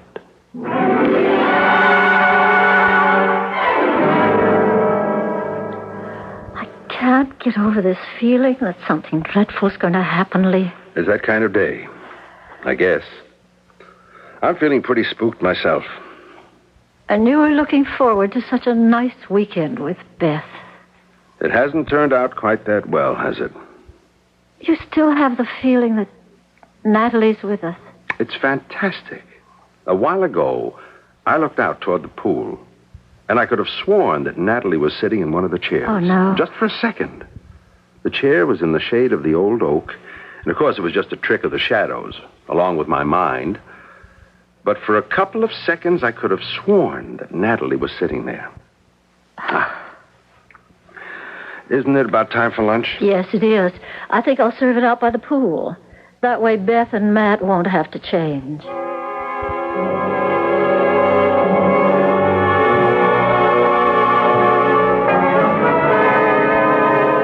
Beth? Matt? Lunch is ready. Be right there. He swims like a fish, doesn't he? Oh, what's for lunch? I'm starved all of a sudden. Just cold cuts, nothing very fancy. I hope it's going to be enough. Oh, we're pretty wet. Should we change? No. That's why I brought lunch out here, so you wouldn't have to. Daddy, after lunch, can we have a good old-fashioned father-to-daughter talk? Sure thing. What about? In the study, like old times, okay? Fine. And I'll tell you what about when the time comes. Oh, looks as if we're going to be left on our own, Mrs. Stillwell. Like to come for a swim with me? Oh, no, I don't think so, thanks. I'm not much of a swimmer, actually. I almost never go into the pool. Well, Matt hates to swim alone. Don't you, Matt? Yes, I don't know exactly why. It just doesn't seem to be as much fun alone. So couldn't you go in with him, just to keep him company? Well, I suppose I could, sure. Just to be there. But don't expect me to do any fancy swimming. Oh, well, maybe Matt could give you a lesson. He used to be a lifesaver, you know. He's very good. Well, if he wants to try, I guess. But I'm warning you right now. I'm hopeless. Well, let Matt give you a lesson. He'll surprise you. Sit down, Beth. It's been a long time since you and I had one of our heart-to-heart talks here in the study. Yes, I guess Mother must have still been alive the last time we had one. Oh, surely not. She's been gone over 5 years now, Beth. Some ways it seems like forever. In some ways, I guess it's just like yesterday. Oh, Daddy, I remember her so well. Every little thing about her. And now you can overdo that sort of thing, you know. Remembering Mother? Well, I don't see how. Dwelling on it so much. Your mother was a wonderful woman. Nobody knows that better than I do. But she's gone now, Beth. You and I have to go on living. You with Millie. Oh, I wish you could be a little more tolerant of Millie, Beth. She's trying to take my mother's place. Well, that's what she's supposed to do. With me, and with you, if you'd let her. Well, I won't. You can do as you please, I suppose. But I will never accept Millie. Never.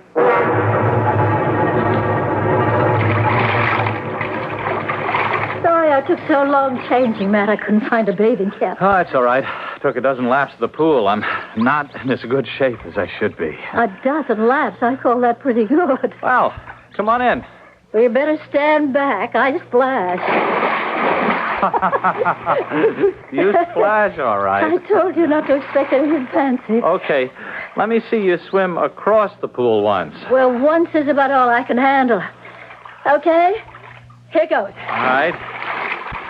You see? You're lifting your arms too high. Try to sort of just snake them up. Easy. Oh, I'm terrible. Lee says I've splashed the pool empty if I spend much time in it. Well, come on down to the deep end. It's much easier to swim in deep water, you know. Not me. I stay where I can put my feet on the bottom anytime I want to. Beth, I'm sure you didn't suggest this little talk just for old time's sake. Now, what's on your mind? How do you like Matt, Daddy? He seems like a nice fellow. You've only known him for 3 weeks. Oh, you're being old-fashioned. Is that old-fashioned? Still seems pretty sound to me. 3 weeks is a very short time, old or new-fashioned. Well, it isn't as if we were going to be married in 3 weeks. I mean, we've just agreed to marry. We haven't even set a date yet. That's true, of course. Where do you plan to live when you finally do marry? Oh, for the time being, I guess we'll just stay in my place. I've never even seen his apartment, but I get the feeling it's pretty ratty. That sounds all right. You've got plenty of room. Daddy. Yes? I just wonder what Mother would have thought of him. I've been wondering about that, too.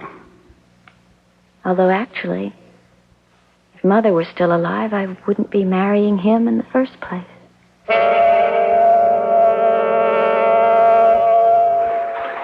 I really don't want a lesson, Matt. It's not worth it. I don't enjoy swimming that much. Well, everyone ought to be able to swim, though. I'd hold you up. There wouldn't be any danger. No, really. I'd rather not. Well, okay. Wonder what Lee and Beth are talking about all this time. Oh, it hasn't been long. 20 minutes or better. Uh-huh. Well, I guess I'd better do what I have to do. Would Matt object to my continuing your allowance? I don't see any reason why you should have to do without things just because you didn't marry a rich man. We haven't talked about it, but I don't think he'd object. He was pretty firm about the fact that he wasn't marrying you for money. He isn't, but that doesn't mean that he... That sounded like Millie. She wasn't supposed to... Let's get out there. Millie! Millie! Lee! Help me! I can't get him out of the water. Help me, Lee! What happened? Matt was just sort of playing around, and he was trying to duck me or something, and all of a sudden he just collapsed. Here, let me get hold of it. You better call an ambulance, Beth. Yes, I don't understand it all. I've got him, Millie. Are you all right? I'm okay. Here, help me stretch him out here. All right. I don't like the way he looks. Oh, goodness, that awful expression on his face. He looks terrified. Can't you do something for him? I'll try, but I'm afraid he's dead.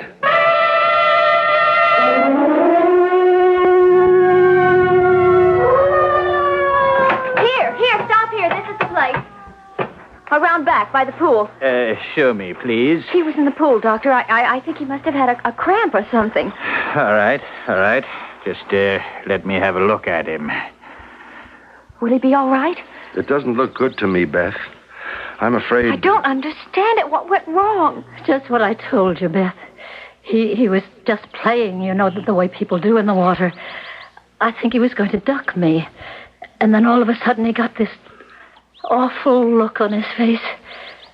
And he just went under. Like he'd had a stroke or something. He bungled it. What? He didn't struggle or anything like that.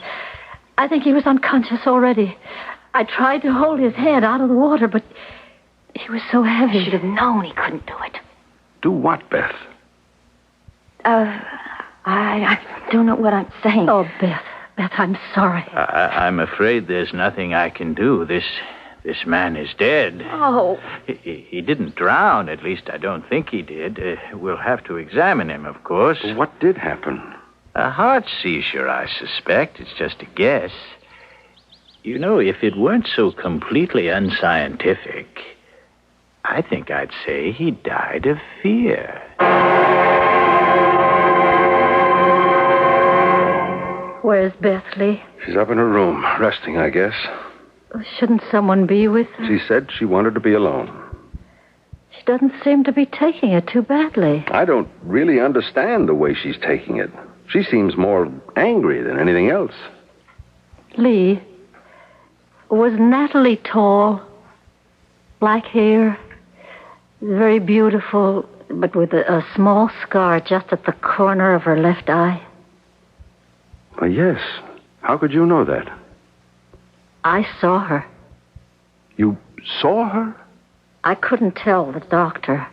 How can you tell a doctor a thing like that? You saw Natalie? Matt was trying to duck me, as I told you, and he looked over my shoulder, and he got this terrified look on his face. And I turned to see what had frightened him so. She was standing there. Natalie? Yes, Lee. It was Natalie who frightened Matt to death.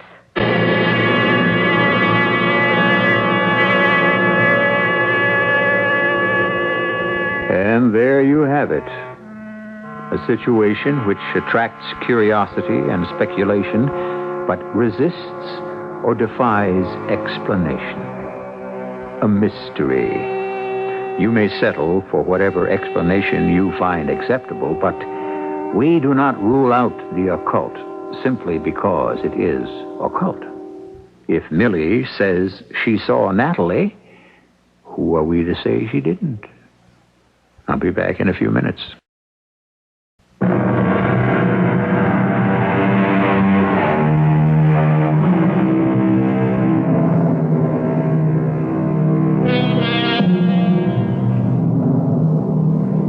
Poetic justice does sometimes happen. And although Beth seems to have gone unpunished for the crime of plotting murder, has she really? She'll have to live the rest of her life with the knowledge of her guilt. And conscience can be the hardest of all judges. I feel sure Beth will never conspire against her stepmother again. And while she and Millie will never be friends, they will never again be such total enemies. Our cast included Morgan Fairchild, William Redfield, Ann Shepard, and Nat Polen. The entire production was under the direction of Hyman Brown. This is E.G. Marshall inviting you to return to our Mystery Theater for another adventure in the macabre. Until next time, pleasant dreams.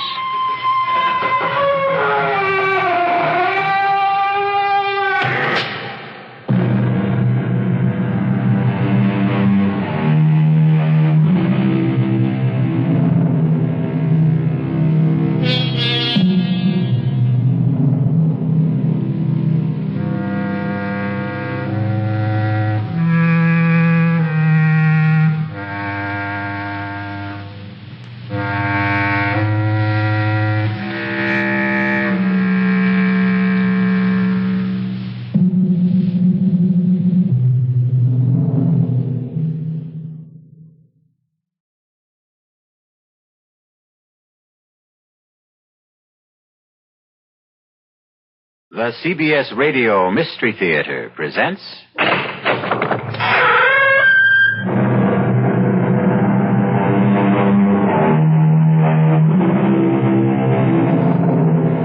Come in. Welcome. I'm E.G. Marshall. Welcome to the terrifying world of your own imagination. The law says, thou shalt not kill. And that's the law most of us openly acknowledge. Yet, there are other laws and drives that stir primitive, long-forgotten urges, instincts, Laws that raise murder from the worst of sins to the most satisfying of deeds.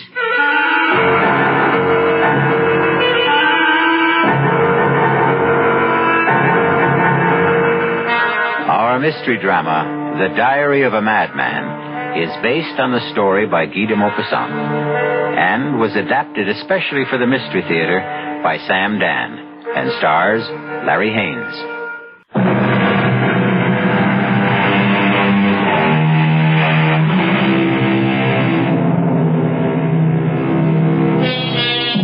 Homicide is illegal, immoral, and a mortal sin.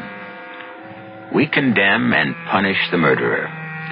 And yet, from time to time, doesn't an entire nation rise up in righteous anger and slaughter another nation? And so, there are those who, naturally enough, ponder the question. If it's noble to kill for one's country at wholesale, why is it base to kill for oneself at retail?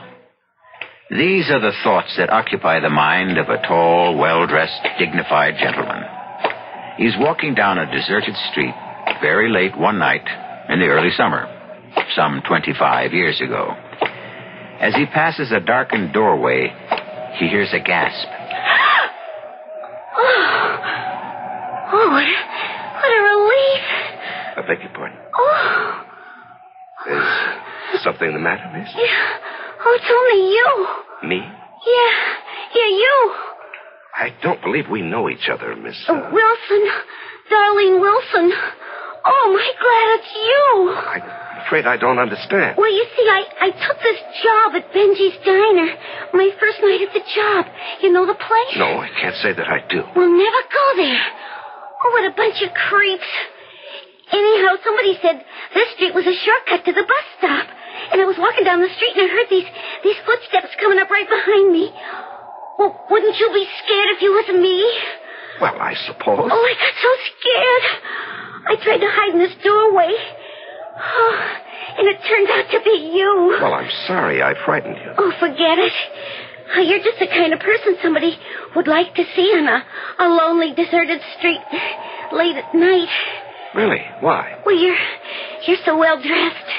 Is that all? Well, look. Is it okay if I walk with you as far as the boulevard?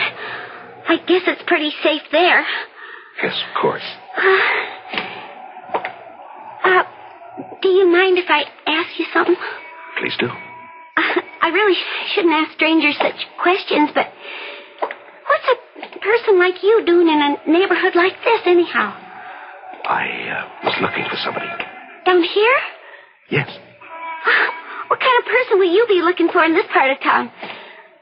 I mean, it's none of my business. Well, in a sense, it is your business. It is?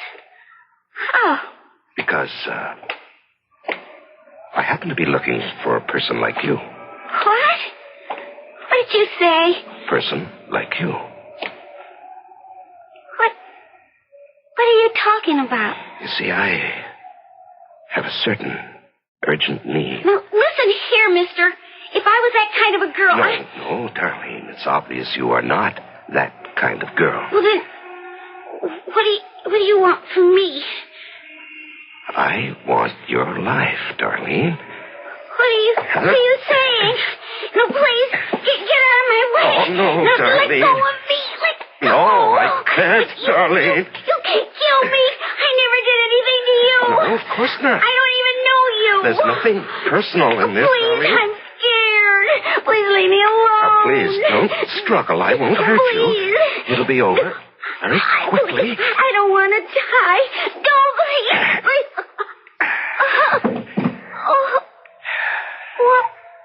Why did you do that? Help me, please. Somebody, help me. Some maniac step. I'm not a maniac, Darlene. To kill is to obey the law of nature. Nature commands all of us to kill.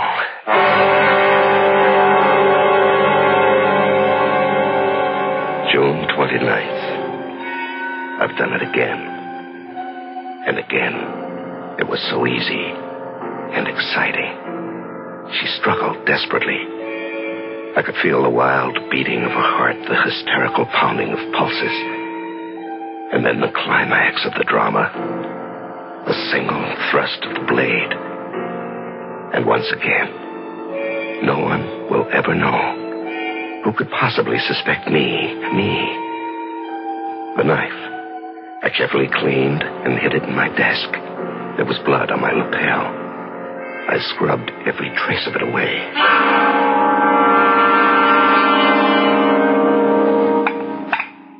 Morning, Frank. Good morning, dear.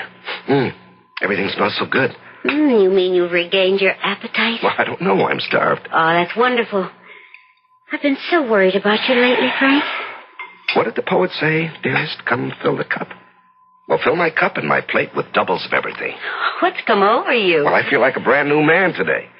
How was the banquet last night? Oh, the usual political nonsense. Anyone want you to run for the Senate? Well, as they say, the feelers were out. Do we want to live in Washington? Oh, darling, that was a bore. I made an excuse and left early. Oh? Where'd you go? Oh? Out for a stroll. One of your long walks? Clears the mind. Doris took your coat to the cleaners. The lapels were all wet. Yes, I tripped and fell to the pavement. Oh, you didn't hurt yourself? No. I landed on some grease or paint or something. I tried to wash it off when I got home. Well, you didn't have to bother. Doris said it looked like blood. Oh, it sounds ominous. Anything in the paper? Oh, the usual mess. Plus a nasty little murder. Oh? A young girl who worked in a diner, killed on her way home from work. Oh, killed? Why? How? How? Stabbed to death on a deserted street. Oh, what a terrible thing. She was hardly more than a child. How would you know that? Well, you said a young girl. Oh, she was just 18. Oh, but why? Oh, I think it'll turn out to be a lover's quarrel. Really? They picked up her boyfriend. Seems the two of them had been quarreling. A what? Oh, use of the car. Her parents say she was angry because he took it, but he claims it's as much his as hers. Well, what do they have on the boy? Well, he's got blood stains on his jacket. Oh, well, that doesn't look good. No. He claims he was out riding around and got into a fight. Oh, with whom? Well, that's the problem. He'd been drinking and can't remember where or with whom. Oh, why do we talk about these things at home, Frank? Isn't it bad enough you have to live with them?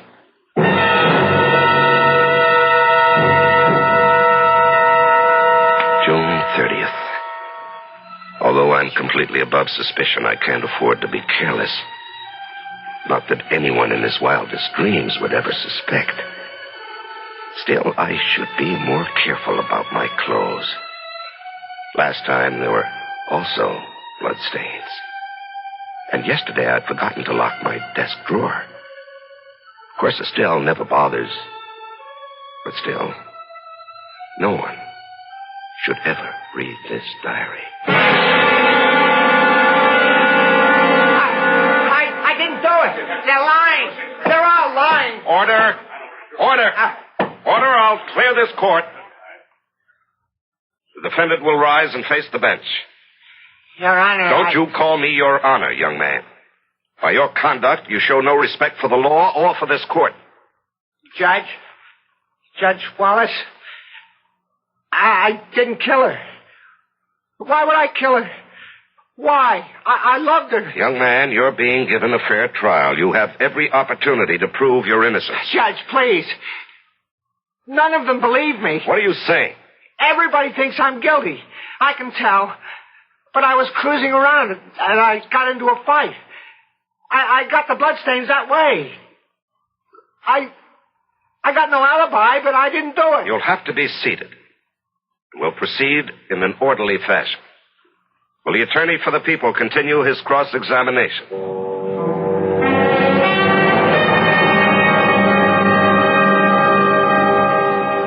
Aren't you going to finish your steak, Estelle? You mean you still have room for more? I'm always this way when I'm trying a case. Well, it must take a great deal out of you. Yes, especially this one.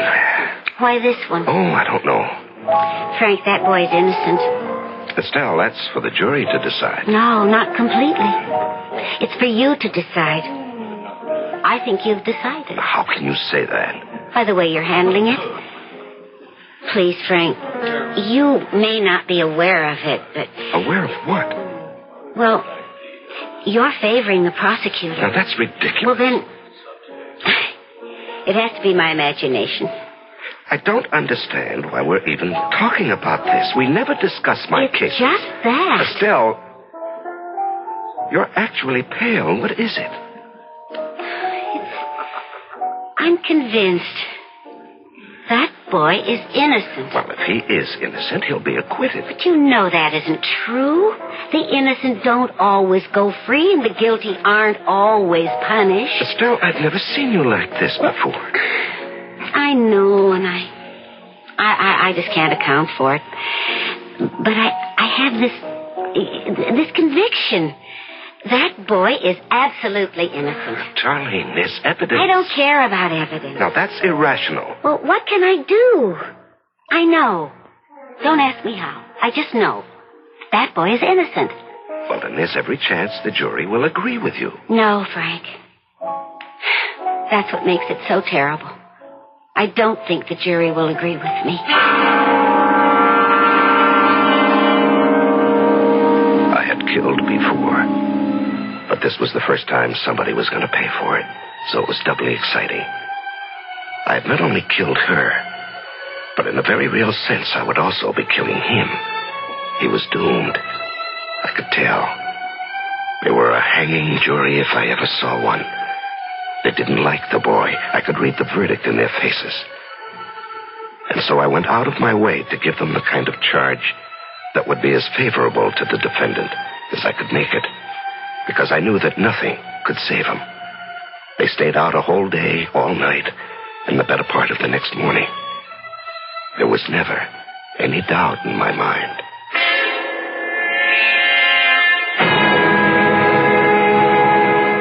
Peter Simmons, you have been found guilty. Have you anything to say? I was brought up to believe in God and to believe in justice. And I can tell you, there's going to be justice one day. Not today, but one day. And the person who killed Darlene will never be forgiven.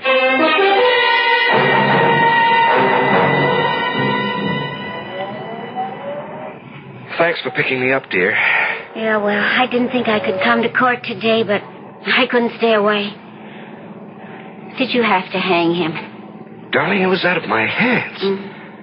The jury wants him executed. There was no recommendation for mercy. Do you think he's guilty? We don't think about these things, darling. We hold a trial and hear the evidence, and the jury decides. Therefore, he's guilty. Well, I still say he didn't do it. I'm sorry. I heard your summation. You were obviously on his side.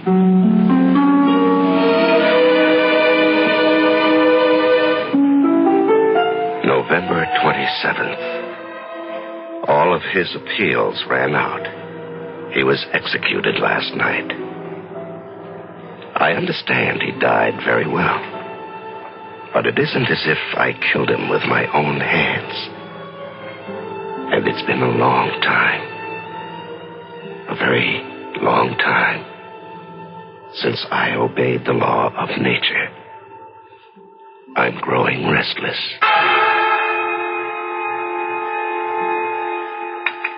Oh, honey, I took so much trouble with that chicken. You haven't even touched her. I'm sorry, dear. Oh, you're out of sorts tonight. Actually, honey, you haven't been yourself all week. You've been working too hard. I have a headache. Oh, well, why don't you lie down? No. I think I'll take a walk. Well, it looks drizzly out. Well, that's just the kind of weather I like. Well, when you decide on one of your walks, there's nothing I can say to stop you. Put on your rubbers and wear a raincoat. Yes, of course, dear. I don't want to have to worry about you.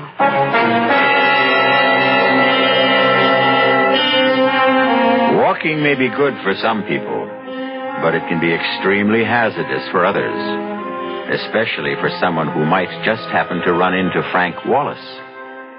As Frank walks calmly through the rain-soaked streets, he sees a short, slight figure just up the block. And once again, there is the quickened pulse, the rapid heartbeat, the flushed face, and Frank's fingers tighten around the knife in his pocket. We'll be back shortly with Act 2.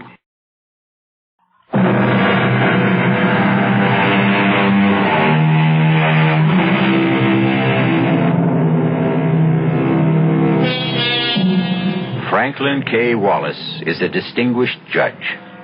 He's a credit to the community and an ornament to his profession. So what is he doing out late at night on a dark street in a drizzle and fog with a knife in his pocket? Moving swiftly toward a man who is walking just ahead of him. What? Hey, well, I'll be. It's Judge Wallace. Evening, Judge. Oh, it's, Jim Downer. Don't you recognize me? Yes, of course. How are you, Downer? Well, I tell you, I'm having a problem. Oh? She says to me, Jim, you're chasing around. And it's true. I am. And she says, Jim, you've squandered not just your money, but mine. And it's true, I have. And she says, Jim, if you don't quit, I'll leave you or I'll kill you. Either one, maybe both. I don't know. Hey, what are you doing out on a night like this, Judge? Just walking. Oh, you don't kid old Jim.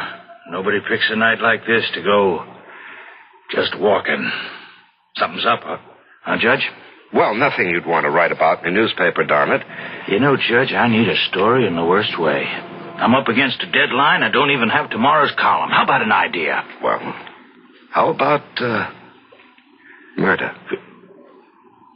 Murder? Murder. Oh, no. No, I don't think so. Why not? Oh, because it's kind of offbeat, you know.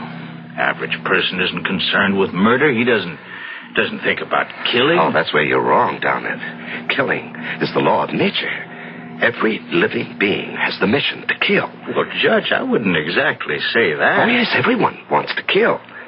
Animals kill ceaselessly every day in order to live. Birds constantly must kill. Well, yeah, but we're not exactly talking about animals. Or we cause to be killed for our benefit. Well, it's kind of a gruesome topic. No, killing is almost the same as creating. To make and to destroy. These concepts are the history of the universe. Well, Judge, it's been great running into you, but I have some people down the line. To kill is the law. All right, if you say so, because Judge. Nature loves eternal youth. The more she destroys, the more she renews herself. Well, I wouldn't doubt that for a minute. Okay, I'll see you. Just a second. Huh? What is it? I want to show you something. Here, look. Judge, what are you doing with a knife? Judge, let go of me. Are you crazy? No, I'm not crazy. We kill animals, but that's not enough to satisfy. Now, wait a minute. Long ago, the basic need was met by human sacrifice. But now, each man must... Help! Quiet. I always treated you fairly, Judge. I always wrote good things about you. There's nothing personal in this. Please understand that. It has to be done. Don't struggle, Jim. It'll be over very quickly.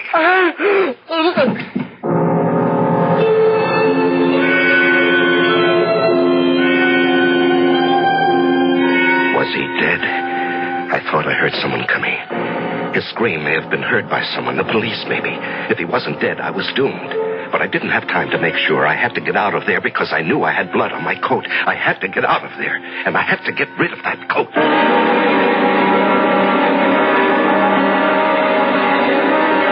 Frank, where's your coat? Still, I don't think you're going to believe me, but I gave it away. You what? Yes, you know the legend of the rich man who gives his coat to a beggar. Well, I ran into some poor derelict, and I just gave him... Frank. What a generous thing to do. Well, not really. The coat was getting old, and I was getting tired of it. And I never really liked it. Oh? Let me tell you the latest news. Mm-hmm. Jim Downer, the political columnist on the Herald. Yes? What about him? Well, he was found stabbed on the street. Oh, no. Uh-huh. Is he dead? He's in a coma. Oh. He was unconscious when the police picked him up. Evidently, he'd been attacked. He'd been screaming for help. Well, will he recover? Well, the police are convinced he'll be able to identify his attacker, but, well, he has to regain consciousness. Yes. Estelle. Mm-hmm. I'd like to go to the hospital. I'd like to see him. Oh, I didn't know you were that close. Well, Jim was, he said he wanted to do a biography on me. Really? Mm-hmm. But you never said anything. Well, it was just in the talk stages. But they probably wouldn't permit visitors. Well, the least I can do is go there and ask if he needs blood. Oh, Frank. That's wonderful. The doctor said, sure, he needs blood. And they took a pint of mine, which I thought was only fitting and proper. And then I asked if I could see Jim. And the doctor said Jim was still in a coma, but I could pop inside for a second. There was a cop stationed outside the door. He saluted me, and I walked into the room. He was lying very still. There were all kinds of tubes attached to various parts of his body. As I leaned over to look at him, he slowly opened his eyes. And I knew he was going to live and destroy me, unless I could do something. I could hear the doctor out in the hall. He was exchanging greetings with the policeman.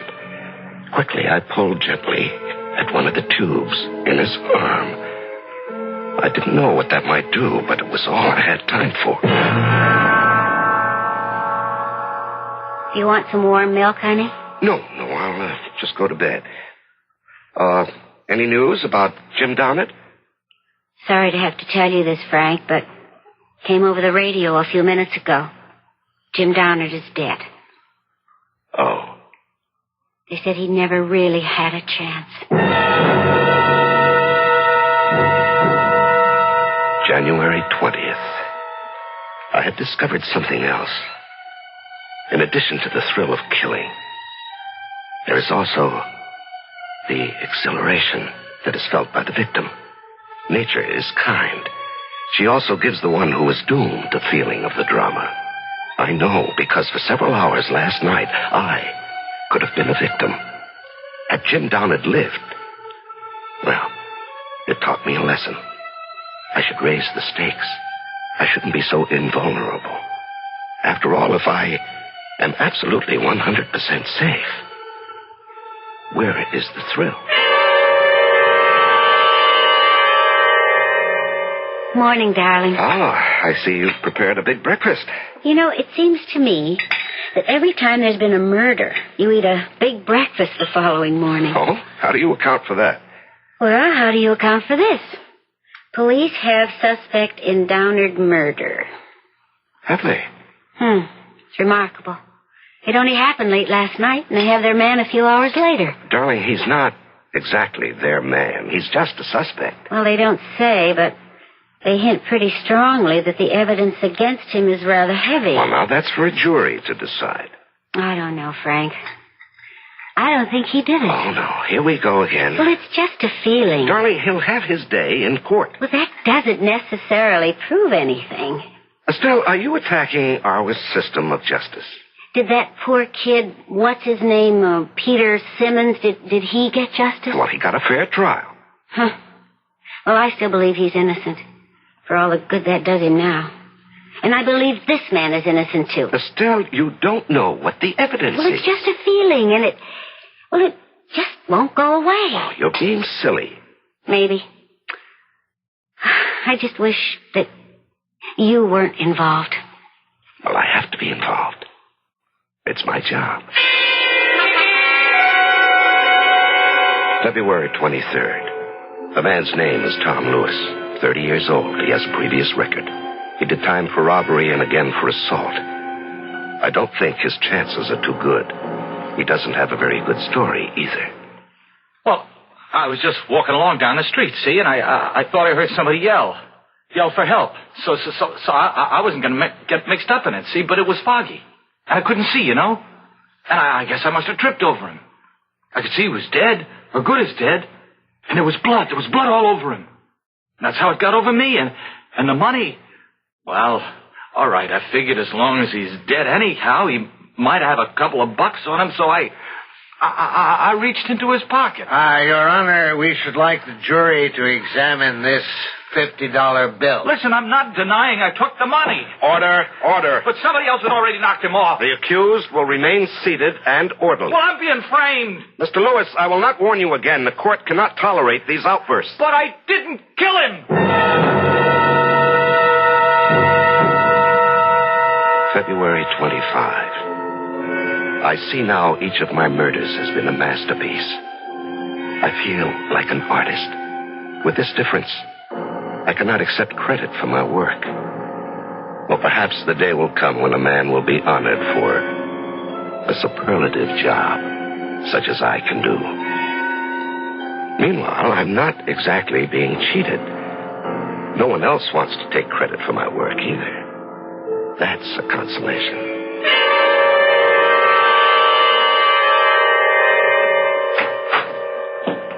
Stell? Yes, Frank? Well, now, what are you doing sitting here in the dark? Is it dark? I hadn't noticed. Well, did you fall asleep? No. Well, let me turn on the light. There. That's better. Well, what a day. Did you hear about it on the news? No. The boy. He isn't doing his case much good with all those outbursts. Would you like to go somewhere for dinner? I don't feel like eating out. Oh, well, that's all right. I just assumed. The truth is, I don't feel like eating at all. What's wrong? That's a good question. How can I answer it? Estelle. I don't have the faintest idea of what to say or what to think. About what? About everything. Darling, I wish I knew what you were talking about. But there's really nothing I have to tell you. You're the one who has to tell me. I always tell you everything. I was paying the bills today. Oh, well, that's enough to get anybody down.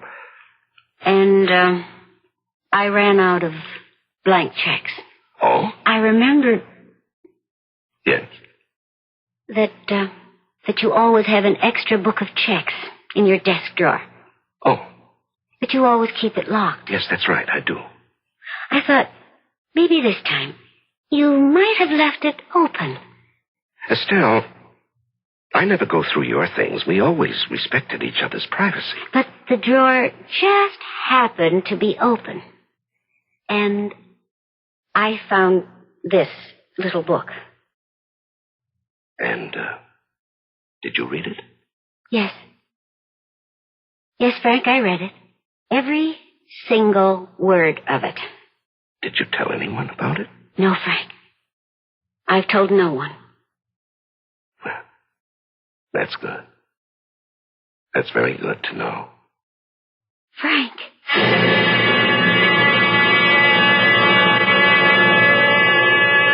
How would you like to poke innocently through your husband's desk and come up with a diary like the one you've been listening to? Well, you could say she's twice foolish. First, to find the diary, and second, to let him know it. We'll let you know what happens when I return shortly with Act 3.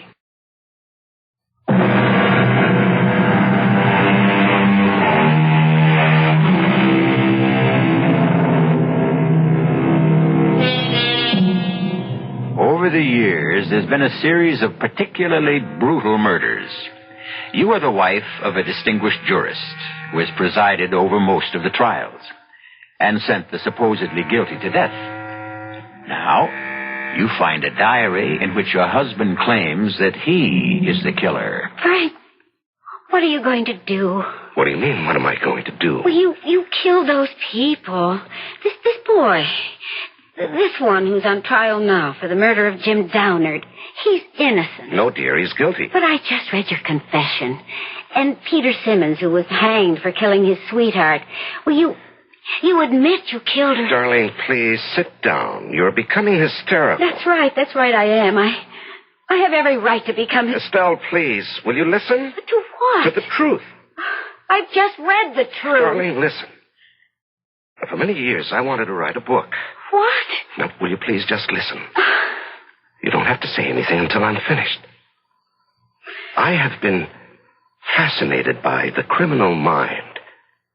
And so after a particularly brutal, apparently senseless murder is committed, I try to place myself in the mind of the killer. What does he think? The way you put it, murder is obedience to a natural law. That's poetic license, dear. What do you mean? We kill, not for gain. Oh, we think we do. We think we kill for money or for passion, but the truth is, these are just pretexts. Now, we kill because of an ancient urge. And when the urge becomes strong enough, we take advantage of any pretext that comes up. But I'm not aware of this urge. And neither am I, dear. It's been refined and civilized out of us, but there are lower types. You see, the Tom Lewises, but the Pete why? Simmons. Why what? I don't know. Estelle, do you believe that I killed these people? Well, there it was in your own handwriting. Oh, Estelle, could you actually believe me capable of murder? I don't know. It was such a shock, and I was so frightened. Darling, we've been married 20 years. Don't you know all there is to know about me? I thought I did. And then I happened to remember certain things. Like what? Well, each time there's been one of those murders, you just happened to be out walking. Well, there is such a thing as coincidence. And when that girl was killed, well, you did have stains on your coat. Oh, darling. Would you hang me on circumstantial evidence? Well, you hung Peter Simmons on circumstantial evidence? And circumstantial evidence is tightening the noose around Tom Lewis's neck every day. Do you mean you seriously believe? No. I believe you. Well, that's better. I believe you. Because I have no alternative. February 27. How could I have been so stupid? Why did I leave that drawer unlocked? I'm sure there are psychologists who would say that I want to be caught, but that's ridiculous.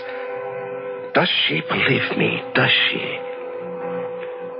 Or do I have to kill her? Kill Estelle? No, that would be testing the law, the natural law. Can you kill a loved one? Because I do love Estelle. That would be the highest obedience to the law, to kill the one you love. Very well, Mr. Lewis. You expect this court to believe that you just stumbled across Mr. Downard's body in the dark? It's the truth. He had already been attacked by someone else. Yes. He was still alive. I think so. You insist you heard him cry for help. That's right. Someone had just attacked him, see? And he's the one who killed him. Yeah, but we don't know that he cried for help. All we have is your word for it. But it happened, I tell you, and... Yes? What? What did you want to say? Mr. Lewis, you must answer the prosecutor's question. What happened? Yes, well, it was foggy. But you see, just as I got there, I saw somebody. You saw somebody? Right. I could see somebody running away. And could you describe that somebody? He was tall. Very tall. There's no mention of this somebody in any of your previous statements? Well, that's because I was nervous. See, I couldn't think, but now... Yes? Well, now, as I go over it again and again in my mind, I remember. There was somebody, see, a tall guy. And he was running away. I mean, I can even remember his footsteps. And so now you expect us to believe that the murder was committed by a certain mysterious somebody. I expect you to believe the truth. I think we already know the truth.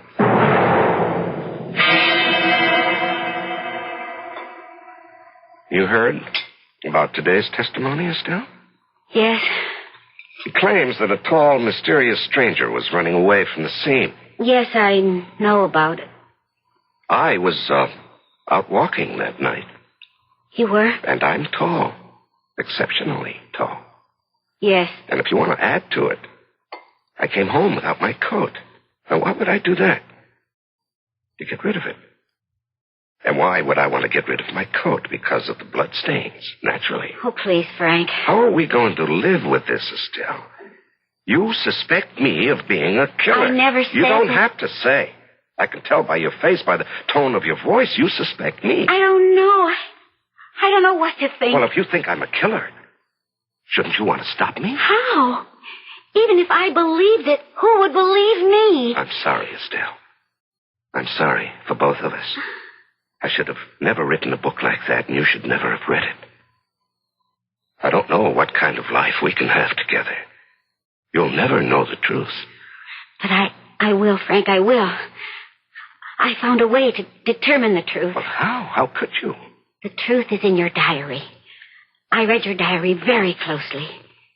And I found a way. I found a way.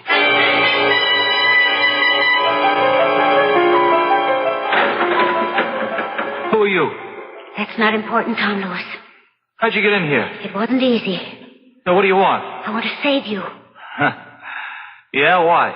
Listen, I pulled a lot of wires to get into this prison. I'm the only chance you've got. Who are you kidding? I got no chance at all. Unless you can work a miracle. How are you at miracles, huh, lady? Just pull yourself together. You have a job to do. Now, look, lady, I don't know who you are, what you want, but it ain't gonna work. You have absolutely nothing to lose. Now, just tell me, was there or was there not a tall man who ran away as you approached? Yeah, I told the prosecutor. Now, you just didn't make that up in the desperate hope someone might believe it. Lady, I don't have to lie. I got nothing to lose. There was someone. Tall? Yeah, tall guy. And that's all you could say about him? Well, he was tall and kind of athletic looking, you know. Good building. He moved fast. I see. Hey, lady. Hey, what's the matter? Come on, what are you crying about? Oh, nothing at all. Now, do you want to be cleared of the murder charge? Huh. Just like that, huh? Well, almost. Why should I be cleared?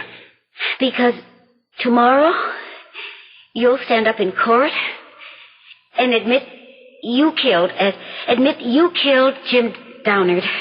Oh, great. And that's going to clear me? Yes. Oh, lady, why don't you leave me alone, huh? I got it tough enough now. Do as I tell you. You mean you want me to just jump up and holler, I killed him? Yes, and then you'll go on and this is what else you'll tell them.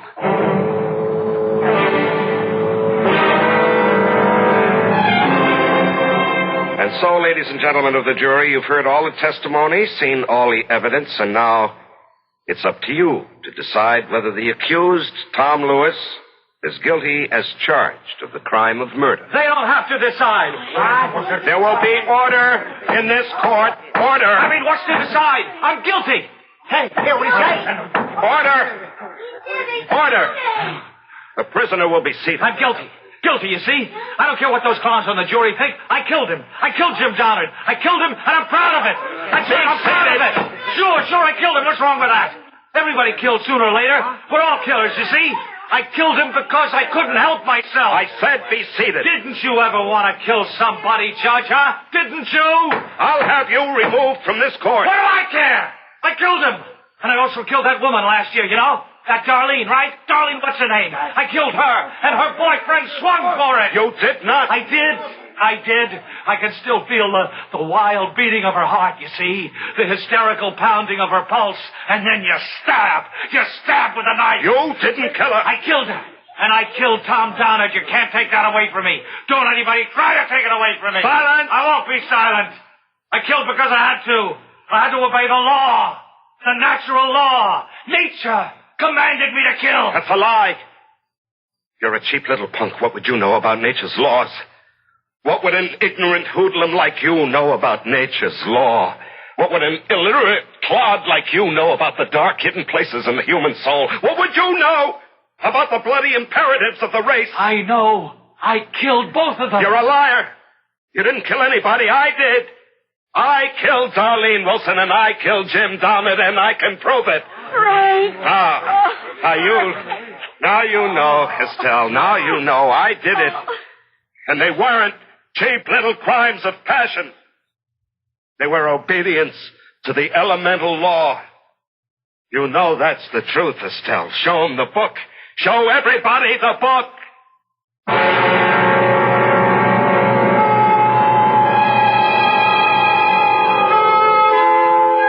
Well, they were all set to throw the book at ex-Judge Frank Wallace, but, of course, the plea was insanity. And if it proves anything at all, it demonstrates that no one should try to steal credit from a true artist. No one else should ever try to pose as the author of his works, even if those works are concerned with murder. I'll be back shortly.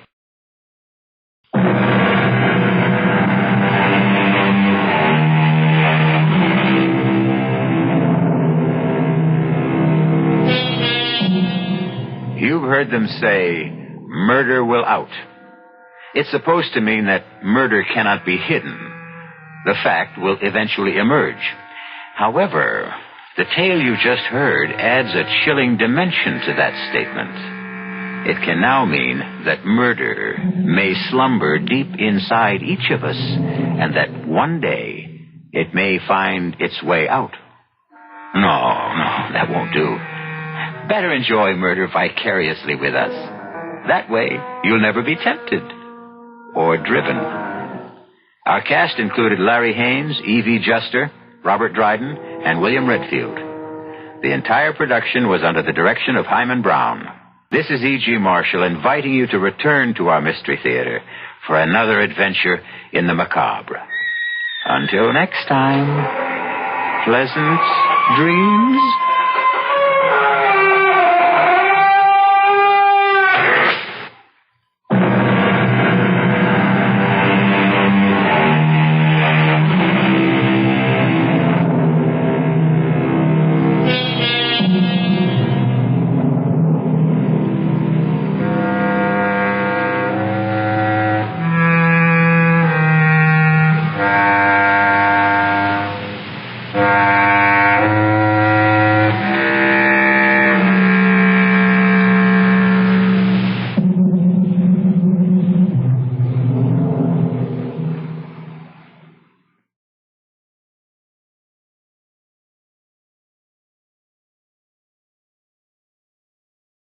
The CBS Radio Mystery Theater presents...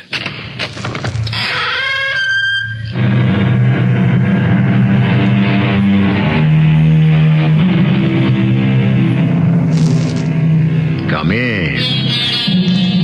Welcome. I'm E.G. Marshall.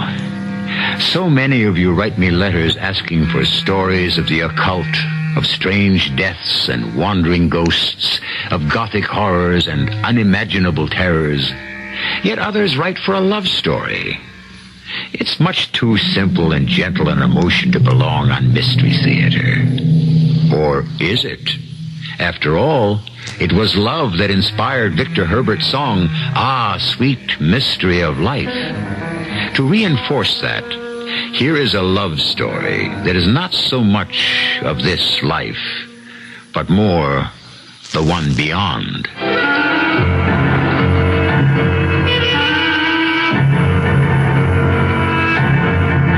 Our mystery drama, Love After Death, was written especially for the Mystery Theater by Ian Martin and stars Norman Rose.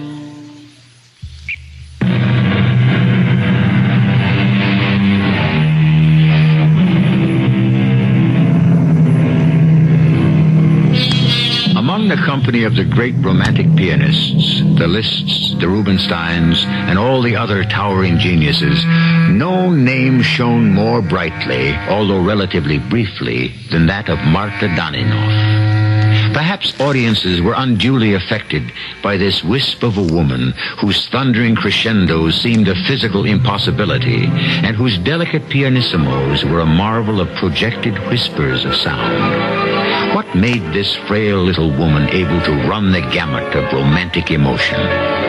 Beyond question, the banked-up fires of a raging and enduring love that tragedy, disaster, and separation could never quench.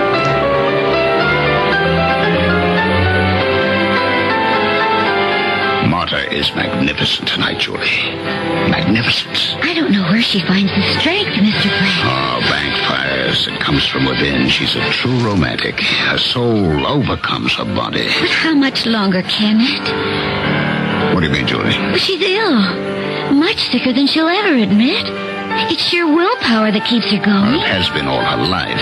Well, if you care about her life, you've got to talk her into retiring. I have to? Well, you're her manager. Well, you're her secretary. You're closer to her than anyone. Well, the only one she'll listen to is you. No. All she will listen to is her heart. And her heart can no longer stand the strain. Oh, please, Mr. Breck, convince her to retire before it's too late. There is no way I can do it, Julie. She can't afford to anyway. What? With all the money she's made? It's all been spent looking for him. She won't give up, so she has to work to keep on the quest. But he's dead. He must be dead long ago. Everyone realizes that. Except Madame Danino. Matt, forgive me. Mr. Breck. Oh, come. You should have been calling me Max long ago. Julie, leave it that way, would you? All right, Max. But look, if she doesn't give up this hopeless romantic belief, I think she will be dead. Now, you just got to make her face the truth. Yes, you're right. All right, I'll try again. This time I really will try. She's coming to the end.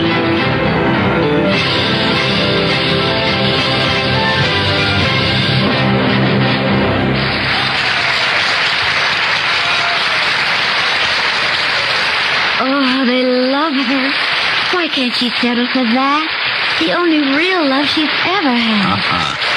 You didn't know Andre Danino, her husband. That was the real love. It's what she pours out on an audience since he is no longer with her.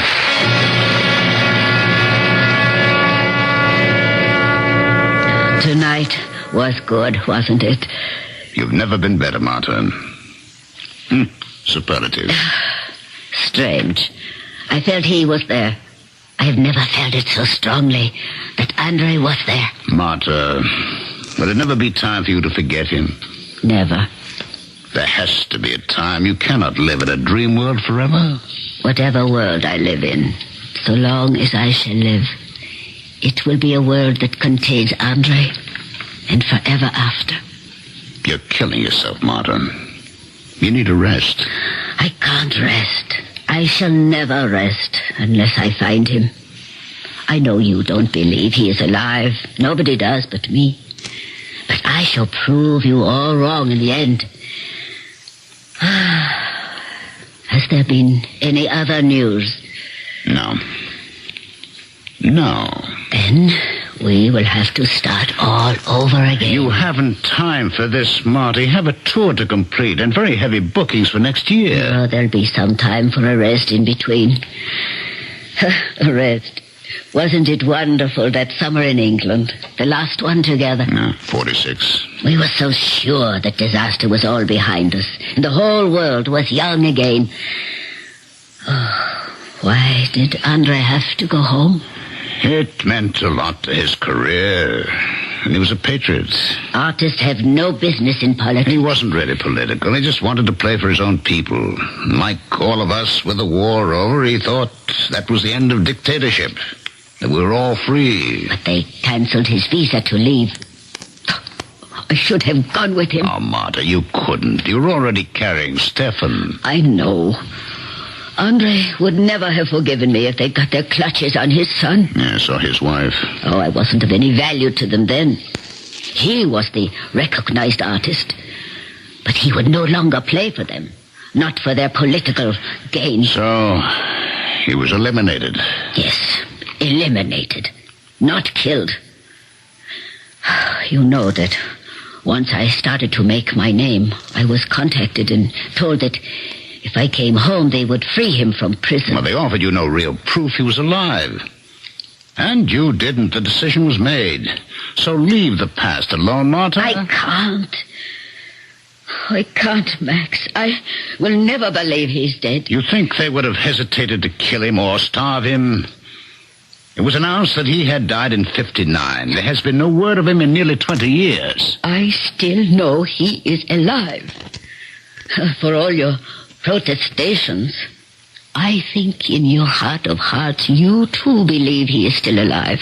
Or could be. Oh, now, how can you say I believe that? I am a woman as well as an artist. Oh, I know many things. I know you. If you were sure in your own soul that Andre was dead, you would not have accepted being just my manager. Marta, he was my friend. I couldn't dream... Well, of course I love you. Why deny the truth? There is nothing you could hide from me, Max Breck. You lied to me, didn't you? When you said there was no news. Yes. The one we traced all the way to Canada. Yes. He may have crossed over into the States. The detective agency thinks they may have found him in Buffalo. Oh, where? I will go to him. Slowly, Marta, please. It's only a vague possibility. And you are due for an important concert in New York tomorrow. We could fly by way of Buffalo. You know that is not possible. The schedule is tight enough as it is. You've got to leave for New York tomorrow morning. But I will cancel the booking. Carnegie Hall? You can't. It's too late. The whole future rides on it. And this may be just another dead end. I won't go unless you follow it up. All right. If you promise no interviews tonight, straight to bed. And fly with Judy tomorrow morning so you can rest in New York before the concert. You have my promise, if I have yours, that you will go yourself. You are the only one besides me who can tell if it is really Andre.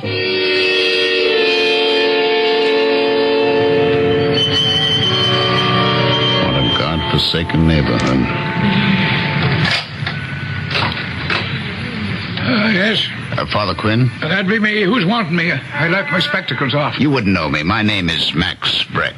Could I step in and ask you a few questions? Now, if it's about the plaster repair on the altar, all in good time, man. We're a poor parish here, and it all has to go through the diocese, you see. But you've got to know the church is good for it, and I'll not be done anymore. No, I want nothing from you, Father Quinn, except information. Well then, step in. We're very strong on information here at St. Pancras. What instruction will you be seeking, Mr. Breck? It's about, Peter Dan. I understand he's a janitor here. Peter Dan has sought the sanctuary of this church.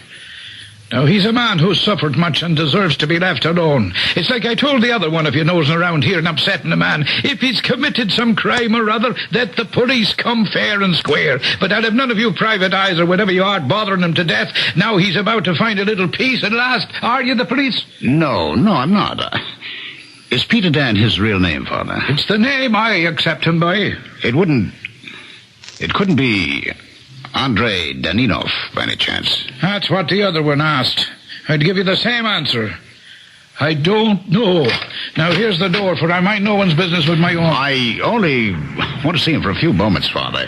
If he's not the man I'm looking for, I'll leave him alone. Please, Father, close the door for a moment. Well, I promise you, if you just let me see Peter Dan, I'll know if he's the man I'm looking for. And if he is? I don't just want to help him close the door on his past, you see. I know how tragic that has been. I want to open the door to his future and the life and the love he deserves, and that's waiting for him. Oh. Well, now, Mr. Breck, you impress me as having Peter's interest at heart, but you still have to convince me. Come on in by the sitting room and we'll have a cup of tea. And you'll tell me why you're looking for them.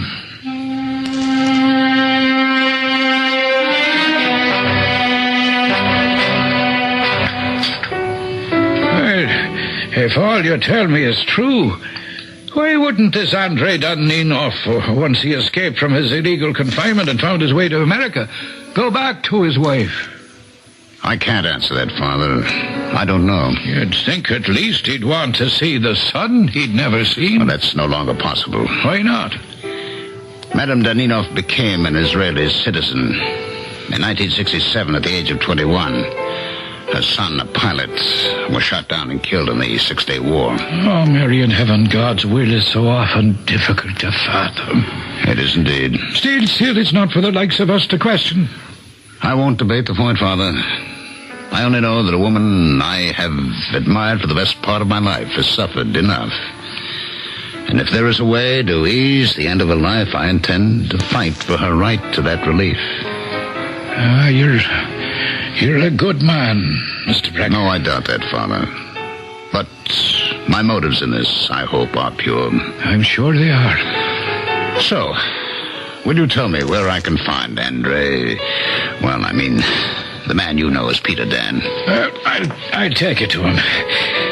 Now, forgive me, 'tis not all curiosity, just one other thought before we go. Suppose it turns out this is your man, but he wants to be left alone and not go back to his old life. That is a bridge I've been waiting to cross as long as I can remember. Well, let's go cross it together. Is he far from here? No further than the sound of yon piano. He's at his morning practice. I wouldn't dream of interrupting it, except for something as important as this.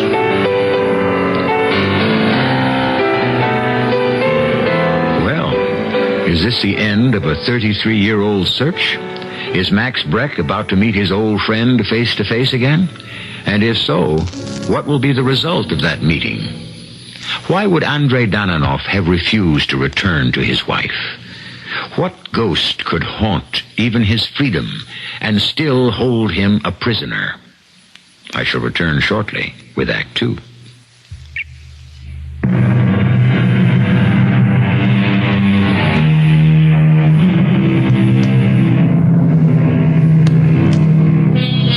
From the shabby old house that is Father Quinn's living quarters, the older man leads Max Breck into the musty and shadowed church. The freshly painted walls of the altar stand out in bold relief against the peeling paint and patched plaster of the body of the church. In silence, save for the sound of the piano playing, the two men cross the transverse to the other side of the altar. You'll find the man I know as Peter Dan behind yon door. Hey, on second thought, in case he should turn out to be the man you seek, I don't know if I want him to know me as his betrayer. I mean him no harm, Father. And I truly believe you mean that, Mr. Blake. But that doesn't mean you may not bring it to him. Well, how? In what way? Whoever he may be, the man at that piano has found his peace. Whoever and whatever he may have been, I think he would prefer to forget. We don't know that, Father Quinn. No, we don't. You said it was a bridge you would cross if you came to it. I did. Well, I'm backing out on joining you. Instead, I'll be saying a little prayer that it all comes out right for everyone concerned.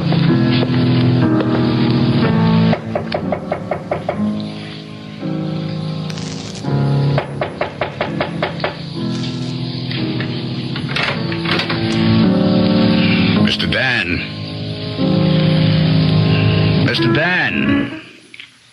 Yes. What is it you want? Who are you? Andre. No, you are mistaken. My name is Dan, Peter Dan. Andre. It's Max. Max Breck, you know me. No, you have the wrong man. I am not the secret police. I'm a friend. For 33 years, we have been searching for you, Mott and me. I am not the man you want. Not the man you named. Old friend. The years may have changed us, but I would know you anywhere. Just as you know me. I never saw you before in my life. Andre, it's no use. You knew me the moment you turned on that bench and jumped to your feet as if you were scared for your life. Why, Andre, why? I mean you no harm. Then go away and leave me. Now that I found you at last? Never. What do you mean to do with me? Take you back to Marta. No. What? I cannot go back to her. Don't you see that I... Oh, Max. Max, you say that you're still my friend. Well, yes, then in the name of God, go. Leave me alone as I am. Andre, I can't do that. Marta knows that I came here to try to find you. How? Well, she hired and paid for the detectives who tracked you down. Detectives? Why would she hire detectives to look for me? Because she loves you, and for every minute of every day of every year since your death was reported, she's never stopped believing that you were alive, never stopped searching for you. It would have been better that she believed me dead. Why do you say that? Max, look at me. What is left of me. I am surprised that you recognized me. It's been a long, terrible ordeal, Andre. But you've weathered it better than I or anyone could have dreamed. Why did they announce your death? There were 5 of us who escaped. It was beginning of winter. It was so cold your breath froze on your beard. Not even a rabbit would leave its burrow. They hunted us with dogs. But in the snow our scent was hard to follow, and the wind drifted it across our tracks and wiped them out. After 3 days, they left us on the plains to die. 4 of us did. I was the only one to live on. On the 5th day, a gold miner coming down from the mountains to his winter quarters found me more dead than alive. He nursed me for 3 weeks in his cabin till I became rational again. By that time, from my ravings, he had learned most of my story. It was my great good luck he had as little love for the party and its bureaucrats as I have. With the help of a trapper, they smuggled me under the skins to a seaport, and from there I managed to get by boat to Japan. It was not until nearly a year later when I reached Hong Kong and was able to hunt through back copies of the papers that I found I was supposed to be dead. Why didn't you get in touch with Marta? And let them know that I was still alive? But didn't you know that Marta pestered them so much and lined up so many prominent names and made such a racket in the UN about the circumstances of your death that she finally got them to issue a full pardon posthumously? Yes, I read that when I was in Israel. Well, why didn't you come forward then? I meant to. It's why I worked my way half across the world. To hear her play. To see her again. But you didn't. Oh, I heard her play. It was her first big concert in Tel Aviv. She was magnificent, a succès fou. They would not let her off the stage. I remember her bowing and throwing kisses. How beautiful she was. How young, with the whole world at her feet. And I knew I did not belong in her world anymore. So I never saw her. Oh, you fool. All the time her heart was empty for you. For what I had been, perhaps, not what I have become. A man bitter, solitary, old, far before his time. An accident of failure, a nothing, a non-person. Oh, that is not true. I heard you when I came in. You still play. Oh, yes, I still play. On an instrument when I can, in my head when I cannot. What does that mean? All those years in the prisons, in the camps, on tramp ships as a seaman, in 1,000 coolie labor jobs. Max, there was one thing that kept me alive, the music. The music. I could hear every note in my head. I could see it in my mind's eye. Play it with my fingers on whatever surface I could press them against. A taffrail, a cell wall. And for most of the years since Stefan's death, the edge of any bar that did not throw me out on my ear. You knew about your son then? I only learned about him the month before he died. I never saw him. Oh, Max, why didn't she tell me before I left that summer? She was only thinking of you. You're the only man she ever thought of. That's why you have to come back to her. No, I cannot come back. Why on earth not? She's at the height of her success. She has the world at her feet. She's still in her 50s and radiantly lovely. I am 100 years old in body and mind. I would drag her down. I can't. I won't do that. She should have someone young and vital. Like you, Max. In the name of heaven, have some compassion, man. Leave me alone. I may have nothing else, but I have a kind of peace here. Go, tell her you found out that I was shot trying to escape. Marry her yourself. She doesn't want me. She wants you. If she had me, she might as well have a ghost. I cannot do it. You must. You have to. What do you mean I have to? Whatever you are is what Marta wants. She's dying, Andre. What? What do you mean she's dying, Max? No one knows just how ill she is except me. Not even the secretary who worries about her overworking. Not even Marta herself. But if she rests, if she takes it easy... She'll never do that as long as you are missing.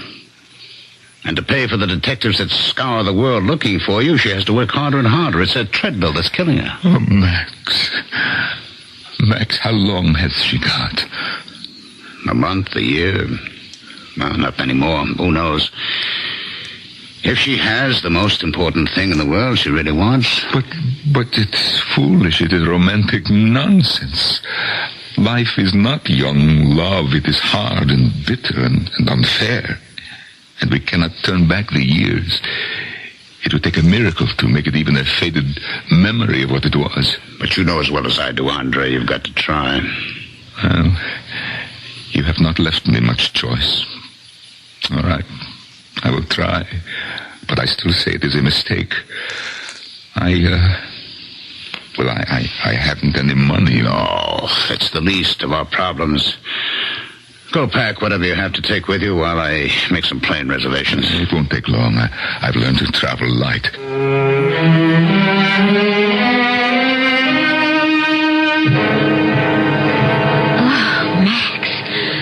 You'd never get here. I'm sorry, Jody. Plane was late. How's Marta? A nervous wreck. I've never seen her like this. Well, where's... Andre, he stopped to comb his hair or fix his handkerchief or something. He's a nervous wreck, too. Oh, we all are. You know, the house is almost in. We can't hold the curtain too much longer. I understand. Oh, maybe it would have been better if you'd let them talk on the phone before you flew in. Oh, don't blame me. Andre didn't want to. Neither did Marta. I think it's better that they meet again first, face to face. Max? Yes? What's he like? I mean, what does he look like? Like someone who's lived 30 years in hell. Spitting deep into his face. And pulls his shoulders down. But the worst part of all is what haunts his eyes. Oh, terrible. I don't know what Marta expects. I'd better go prepare her. And I think you'd better. Even at best, I'm not sure she's going to be able to play the recital tonight. And now go right in before... It's too late. Here he comes. That bent, wizened old man? That wizened old man was once tall and straight and young and bristling with talent. That's how she still pictures him. Andre, this way. I'm sorry to keep you waiting, Max. That's all right. But we have to hurry. It's almost curtain time. Well, then perhaps we'd better wait until... No. Marta's waiting anxiously. Oh, this is Julie Rand, Marta's secretary. How do you do? Mr. Deninoff? What? Oh, yes, of course, that's who I am. Here we are, Marta's dressing room. Marta, it's Max. Come in, Max. Andre, let me go in first. I thought you would never get here. Where? He's here, Marta. He's right here, but the house is waiting. Are you sure you want to see him before the recital? After 33 years, how much longer do you think I can wait? Of course, my dear. Come in, Andre. I'll leave you alone.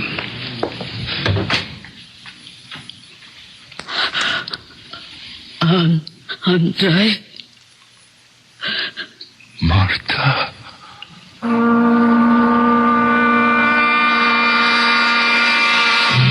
Across a gap of perhaps 3 feet, close enough to touch, they face each other.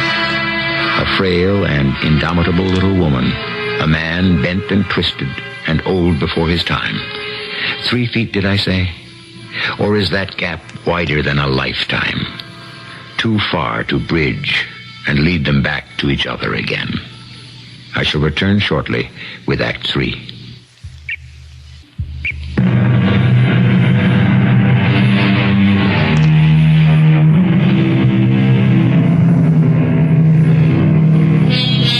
There are some moments in all our lives when time stands still. The first kiss whose magic you were afraid to break. The terrible news of some loved one's death. A moment of victory in a game, or the terror of some nightmare from which you could not wake. The joy of something you have long anticipated turning out to be everything you imagined, or the sick feeling in the pit of the stomach when you found it nothing but bitter disappointment. This is such a moment for Marta and Andre. Andre. Marta. I have been waiting so long. You're just as beautiful as ever. And you, as handsome. Oh, no. No, that is not true. In my eyes, you are. You must be seeing me as I was then. I always see you as you were then. I always will. But Marta, these lines, these wrinkles, my hair. Andre, what do you think I would be without my makeup? My hair rinse. I'm not a young girl anymore. Outside. But inside, I feel the same as the 23-year-old who kissed you goodbye. And seeing you again, all I see is the boy I never dreamed I was going to lose. Oh, Marta, darling. It's all right. It's all right, Andre. I'm all right. Just hold me. It's been so long. So long. Too long. It's too late. I'll be no good for you. Oh, don't say that, Andre. I need you now more than ever. I only want one promise from you. What? That you will never leave me again. It's been such a long fight. I'm so tired. I need your strength. There is not much left. They battered most of it out of me, and the last year since I escaped have drained what was left. I may not show it, Andre, but inside there's almost nothing of me left. I need you to lean on. It is your inner strength I need. Marta, the house is getting restless. Oh, give me just a moment longer, Max. You had better go, Marta. Not until I know I will find you here when I get back. I will be here. And you will stay. I will stay. Till death do us part. No. What? I have gone through enough. We have gone through enough in this life ever to be parted again. If death should take you first, I would follow right on your heels. And if God choose, I shall but love thee better after death. What? Nothing. Just Elizabeth Barrett Browning's sonnet to her husband about how she loved him. Oh, Andre, don't let anyone or anything take this away from us again. As heaven is my witness, I never will. I love you, Marta. I love you, Andre. I'm sorry, Marta. I'm coming, Max. Kiss me, darling. Marta. Oh, I am in heaven. This must be heaven. Oh, what a recital I shall give them tonight.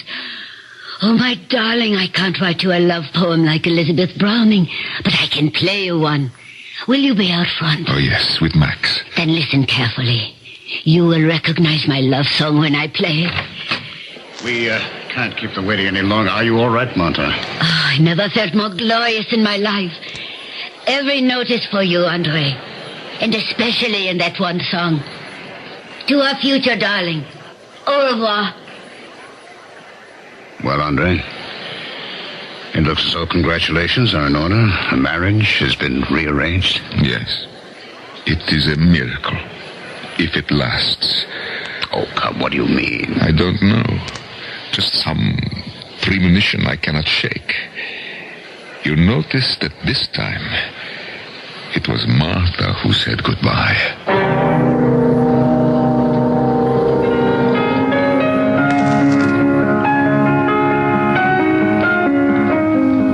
Why is she playing this? It's not on the program. It is a message to me.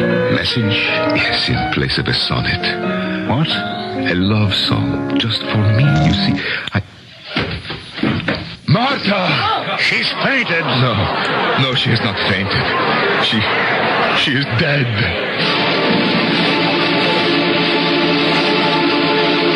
Julie, shut the door quickly. It's a madhouse here. Aren't they ever going to let up? Oh, eventually, I suppose.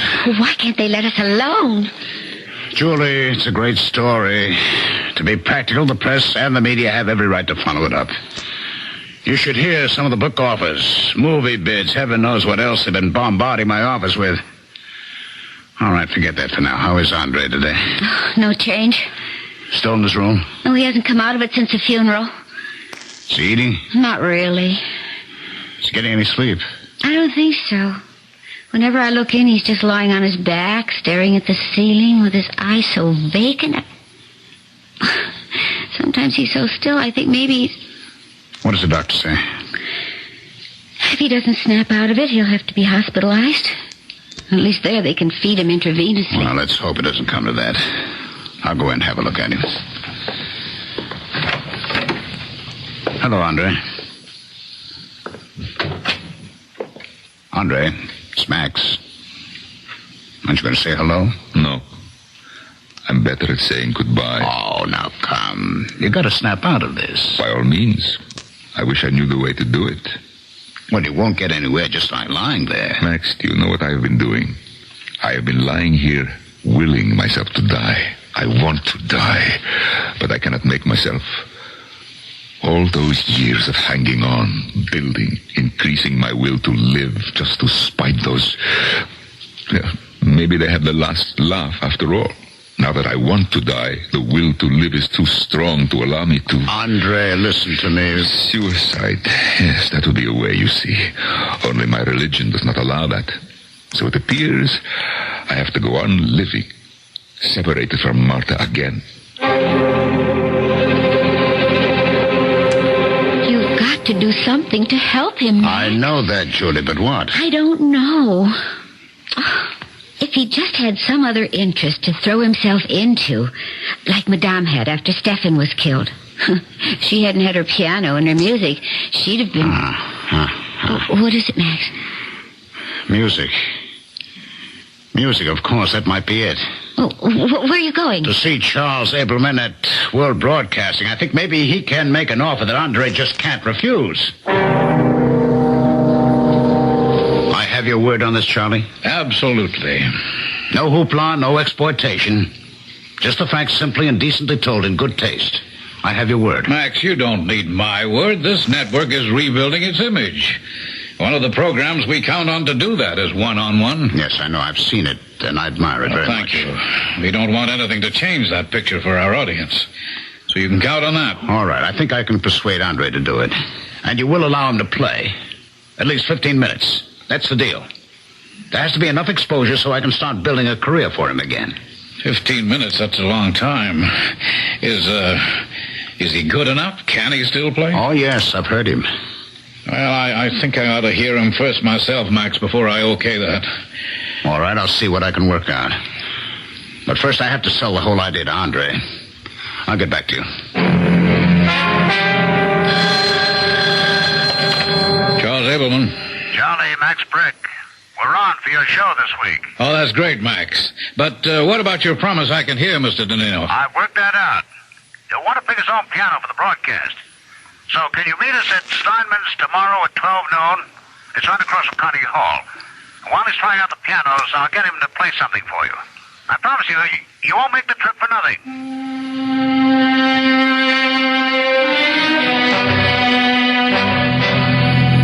I don't know just why I am doing this, Max. You know why, Andre. You've got to have something to take your mind off what has happened. What a better thing to do than to go back to your piano. Carry on. For Martha. Now, you've got to make a living somehow. And you really think that I can make it play again? After what I heard in the church that first day, yes. All those years of dry playing on stone walls, on steel tables, the edge of my cot, hearing the music only in my mind, all that kept me from going mad. It kept me alive. Was this what it was for? Well, why not decide that it was? Oh, Max, I can't decide anything for myself. That's what I meant by I don't know why I am doing this. It is something inside me, or outside and beyond me, that is urging me to do it. What do you mean by that? I don't know. I told you once it would take a miracle to bring back the past. Maybe now I'm looking for one to bring me the future.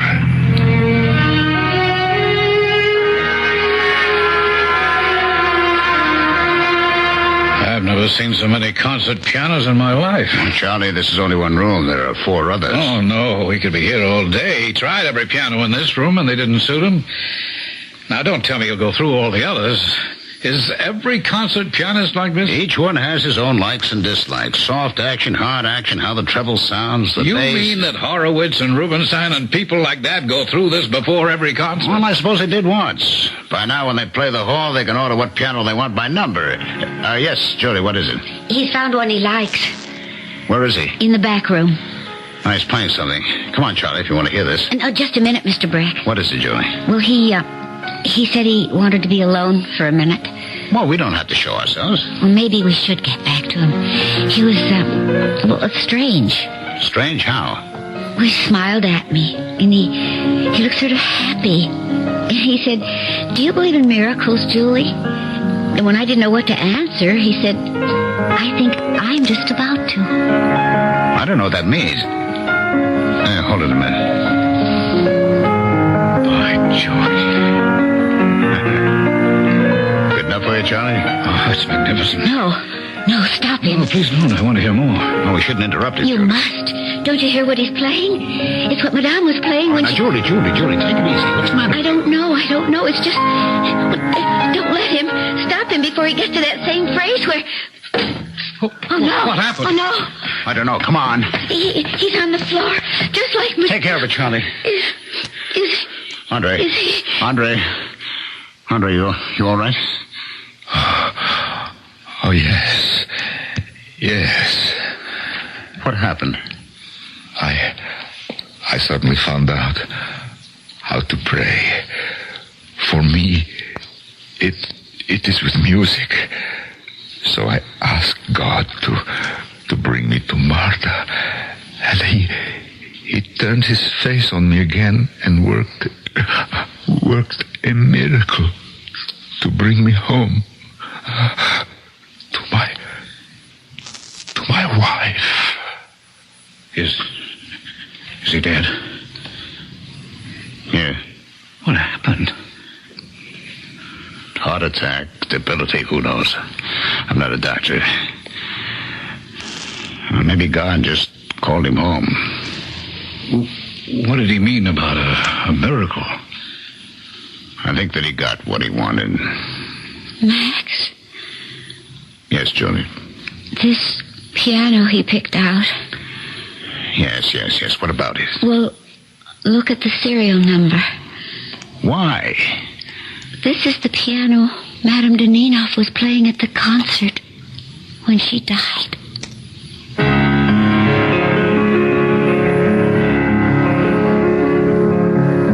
Maybe there are such things as miracles. Webster defines it as an event in the physical world beyond or out of the ordinary course of things. I don't pretend to be a lexicographer, but I would accept another definition. When coincidence piles on coincidence so steadily as to stretch belief. That's as good a definition as any of a miracle. I'll be back shortly.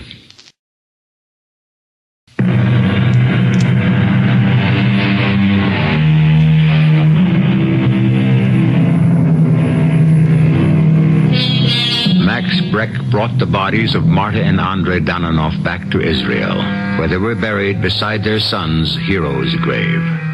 The stone above the grave reads only, "In memory of Andrei and Marta Dananoff, I shall but love thee better after death. That Max picked a quote was sheer coincidence. Or was it maybe just another minor miracle? Our cast included Norman Rose, Ralph Bell, Evie Juster, and Ian Martin. The entire production was under the direction of Hyman Brown. This is E.G. Marshall inviting you to return to our Mystery Theater for another adventure in the macabre. Until next time, pleasant dreams.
I'm E.G. Marshall. I have a strange and evil story for you. A story of intrigue and murder.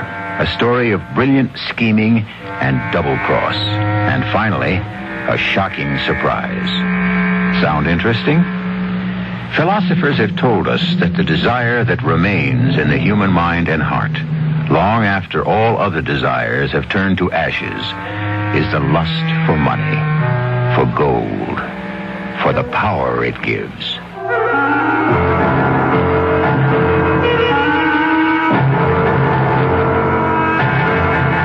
Our mystery drama, Goodbye, Benjamin Flack, was written especially for Mystery Theater by Sidney Sloan and stars Howard Da Silva.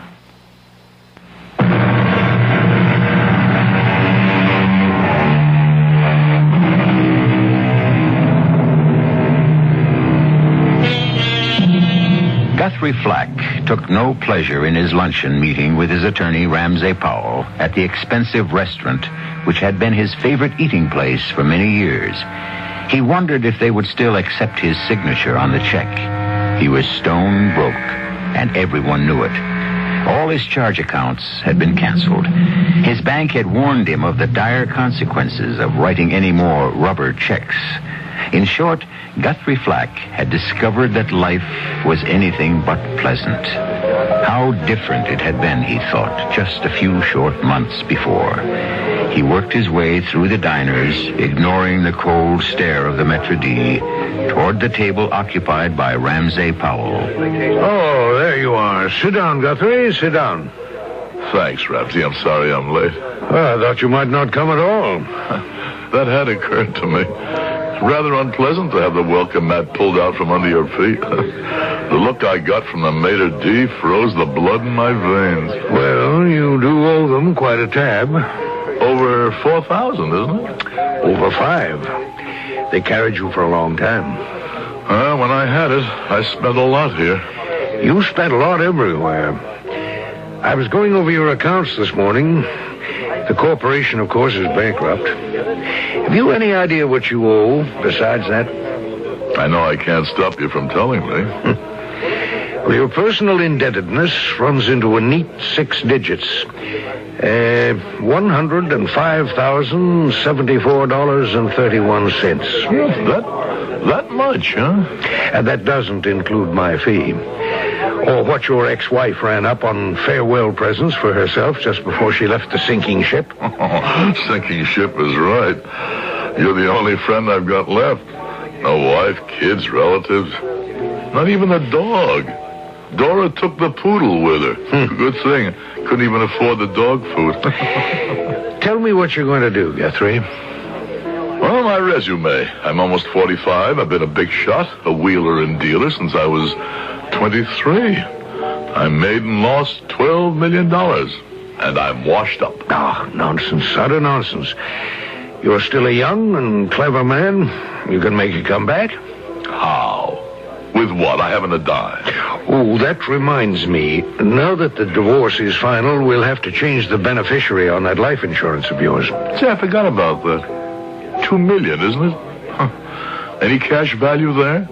I've been paying the premium for years. Well, I checked into that for you. Let's see. I have the figures here with me. Yes.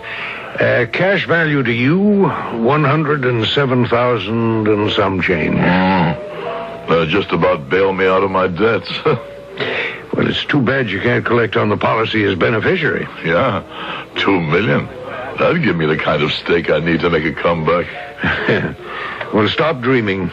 Oh, here comes the waiter to take our order.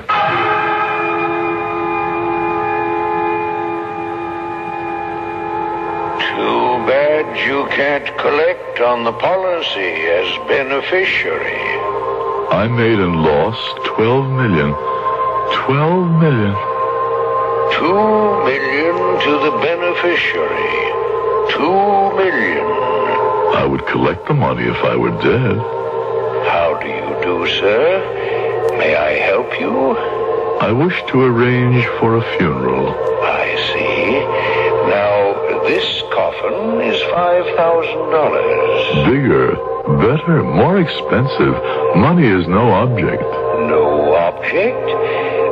May I ask the name of the deceased? Yes, you may. But he is not yet deceased. Not yet? I don't understand. I am to be the corpse. I am preparing for my own funeral. Preparing for my own funeral. Hello? Guthrie? Who is this? Guthrie, are you all right? This is Ramsey Powell. Oh, Ramsey. Why are you trying to sell me a casket? What? What are you saying? Well, you sound groggy.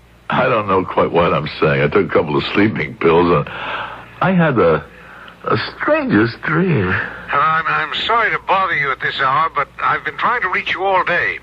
I've been out. We've got to do something about the life insurance. Yes. Yes, I'd like to collect it myself. You're not making any sense, Guthrie. Or maybe I am. I had this dream. I was going to die. I was preparing for my own funeral. But don't you see, Ramsey? I can collect my own life insurance. I can be my own beneficiary.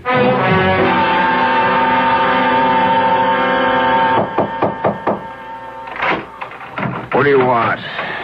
I'm looking for a Benjamin Flack. No one here by the name. Hey, wait. Get your foot out of the door. Wait, please. You're Ben, aren't you? He ain't here, left. Ben, I've got to speak to you. I'm your cousin. No. Your cousin Guthrie. No. The last time I heard from you was 6 years ago. You called me and asked me for money, right? You didn't give it to me. I needed it. Look, open the door. I want to talk to you. You got any money with you? Plenty, but not with me. Come in. You got something to drink, Annie? No. I'm dying for a drink. I got the shakes. I'll buy you what you want, but you got to listen first. I'll make it fast. How would you like to split $2 million? You crazy? I'm a wino, a drunk, a black sheep of the family, but I ain't a thief. If you inherited it, would you call that stealing? Who's gonna leave me that kind of cash? That's almost funny. Me inherit. Family wouldn't even admit I existed for the last 10, 15 years. I'm going to leave it to you, Ben. I have a big policy. You're going to be my heir. $2 million.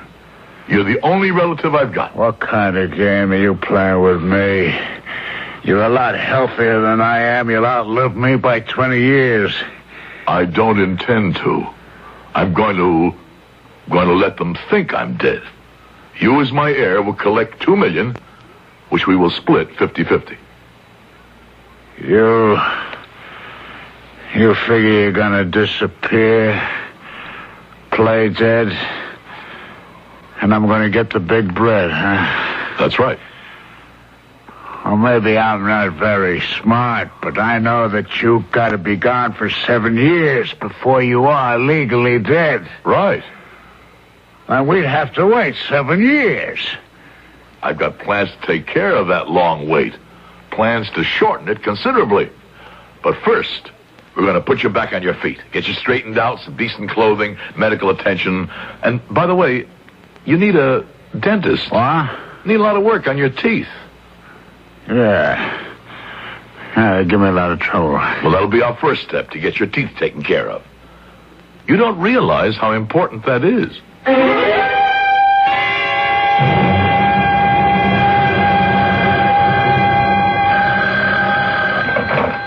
Hello?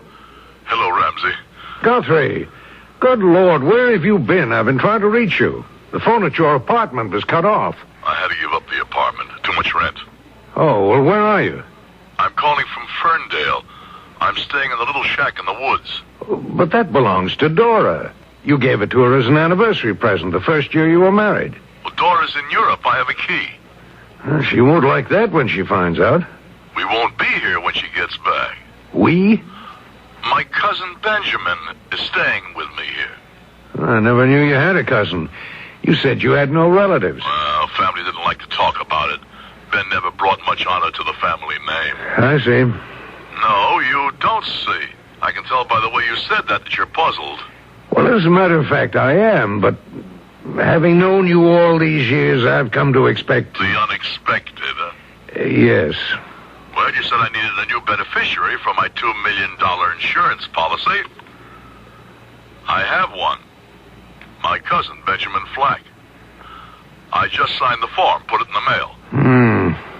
Any objections? No, none. Just what have you got on your mind, Guthrie? On my mind? I don't understand. I think you do.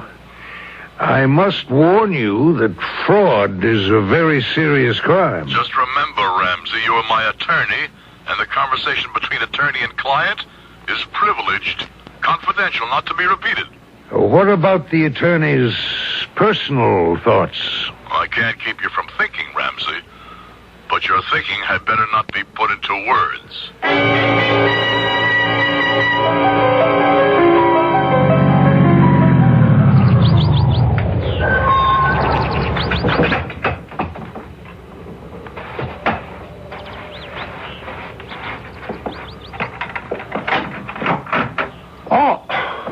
Oh, dear Cousin Guthrie. Beautiful day, isn't it? You took your time about getting back here. Well, after the dentist, I felt rotten. I thought he was going to drill right through my jaw. So after you left him, you went looking for a little liquid refreshment. Right. I even had 1 or 2 nips to brace me for the pain before I went in. I see. What else you do in town? Say, that reminds me. Why did I have to give your name to the dentist? Pretend I was you? Did you give him my name? Yeah, because you told me to. Why? Well, you see, my credit is still good out here. They don't know how broke I am. So? Well, I figured if you used my name, they wouldn't know you and ask for cash. We're a little short of cash, as you know. What about the old car? Why don't we sell that? We need cash. It isn't mine, it's Dora's. Uh-huh. Say, you want to know something? What? I just thought of it.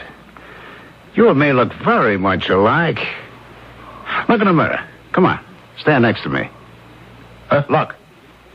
Don't we? Yeah, well, we're about the same age. Oh, 6 months. I'm almost 6 months older than you are. Yeah, I remember. Hair the same color? I've got a little more than you. No, you haven't.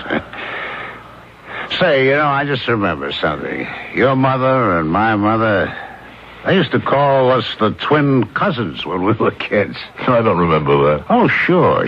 My mother used to say to me, we're going to visit your twin cousins. She always called you that. Yeah, well, maybe she did. I don't remember. Oh, she did. They're dead now. All of them dead. Except us. You're getting too gloomy. Stop talking about the dead.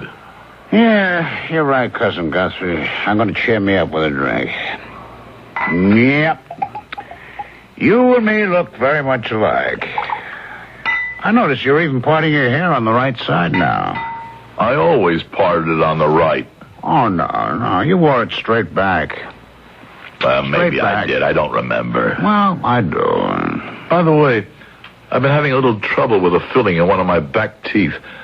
The dentist any good? Oh, great. Just great. Grate. Going to see him yourself? Yeah, I think I'll go tomorrow. Well, who are you going to tell him you are? Me? Not a bad idea. I'll be Benjamin Flack, recommended by my cousin Guthrie Flack. Yeah. You know, somehow or other, I don't like the sound of that. No. It's all part of the plan, Ben. You're going to collect $2 million. When you're dead? When they think I'm dead. How are you going to make them think you're dead? I don't know yet. You still have to work that out. You got to find a body to have real proof. You know what I think? No, what do you think? I think you already have that all worked out. I wish I did. What if you became me? Like you're trying already. Changing the way you comb your hair? Oh, no. Don't talk nonsense. Nonsense, huh? Look, you become me, Ben Flack. I become you. Now I'm Guthrie Flack. And I died. So you're now Ben Flack. You collect your own insurance, and I get nothing. You know why? I'm dead. You killed me. Do you think I... For $2 million? Oh, yeah. So would I. You got it all figured out. And I should have guessed it from the beginning, cousin. I was slated to become the corpse to get you the insurance money. That's very clever of you to work it all out. What are you going to do now? Yell for the police? Oh, no, cousin. We're going to go ahead with your plan. But with different results. You are going to be the dead one. Ben, stop. I'll kill you now. No, you won't. Ben, good Lord. I've killed him.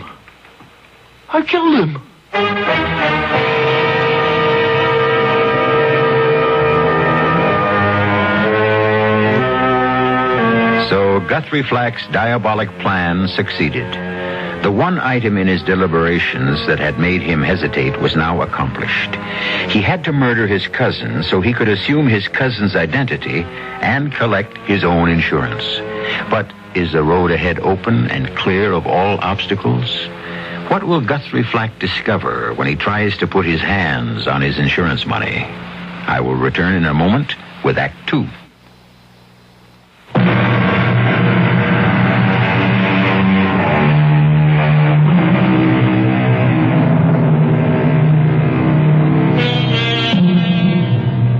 Guthrie Flack, in a cool, orderly way, set about establishing the accident that was to be reported to the police. He exchanged clothes with his dead cousin, careful to leave all of his, Guthrie's, identification in the pockets of the dead man. Then, putting Ben's body in the old car, he drove to a spot on the edge of a steep embankment, set the car in drive, with the dead man at the wheel. With a stick, he jammed the gas, sent the car crashing.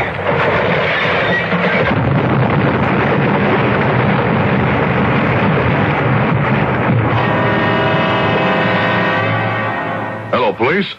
I just witnessed an accident.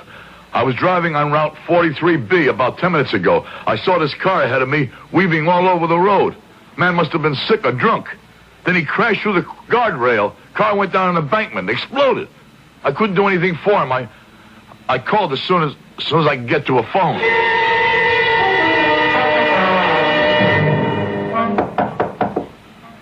Just a minute. Police. Anything wrong, officer? Well, there's been a bad accident. A man killed. The car was traced. Killed? Burned in the crash. We were able to find some identification. Do you know a Guthrie Flack? Guthrie? He's my cousin. Your name? Benjamin Flack. I was staying with him here. I see. Well, would you mind coming with me to make identification? No. So as soon as I get my clothes on here, I've been asleep.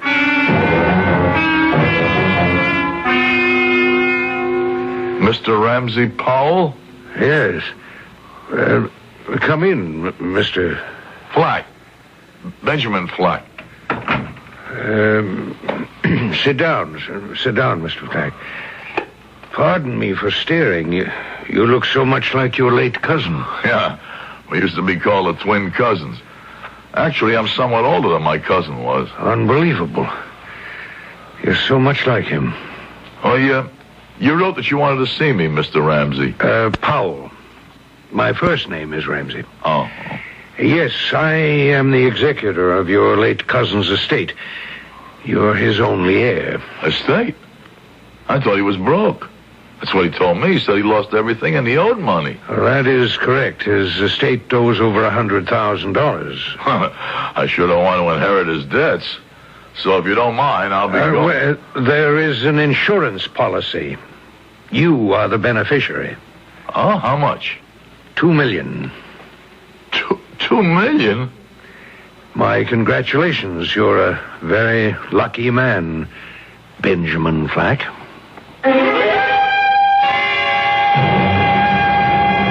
Mr. Flack, Mr. Benjamin Flack. Yeah, that's right. May I introduce myself? I'm Gloria Danners. I'm an investigator for 50 States Insurance Company. Oh, yeah. You're the young lady who called yesterday, aren't you? Yes. May I come in? Please. Sit down, won't you? I prefer to stand, thank you. I don't have much to ask you. The late Guthrie Flack was your cousin? Yeah, the first cousin on my father's side, yeah. I understand you'd not seen each other for many years. That's right. He wasn't very friendly to you. No. As a matter of fact, no one in the family cared for me. I was the black sheep, so to speak. Something of a drunk, I suppose. Well, I didn't intend to... Embarrass me? I'm sure you knew all about me. Well, you must understand that the questions I'm asking are just routine. Well, why are you asking them then, Miss... Danners, Gloria Danners. I've got a great idea, Miss Danners. Why don't we go out, find a nice quiet place where the food is good, and there you can ask me all about the unsavory story of my life. What do you say? Well, If you don't come, the interview ends right now.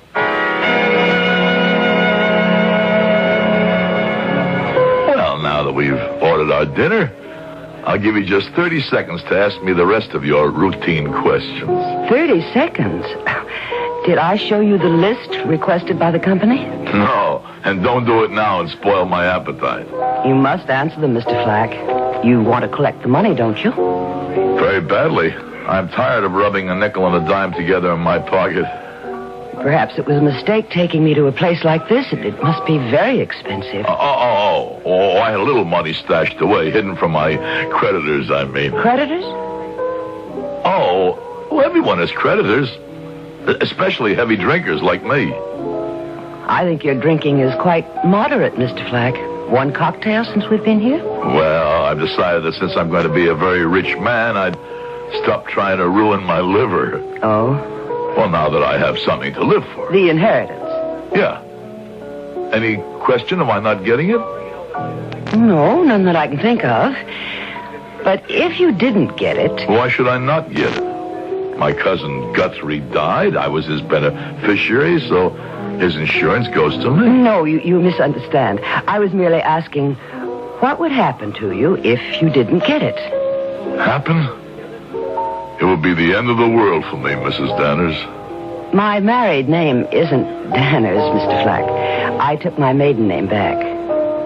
Oh.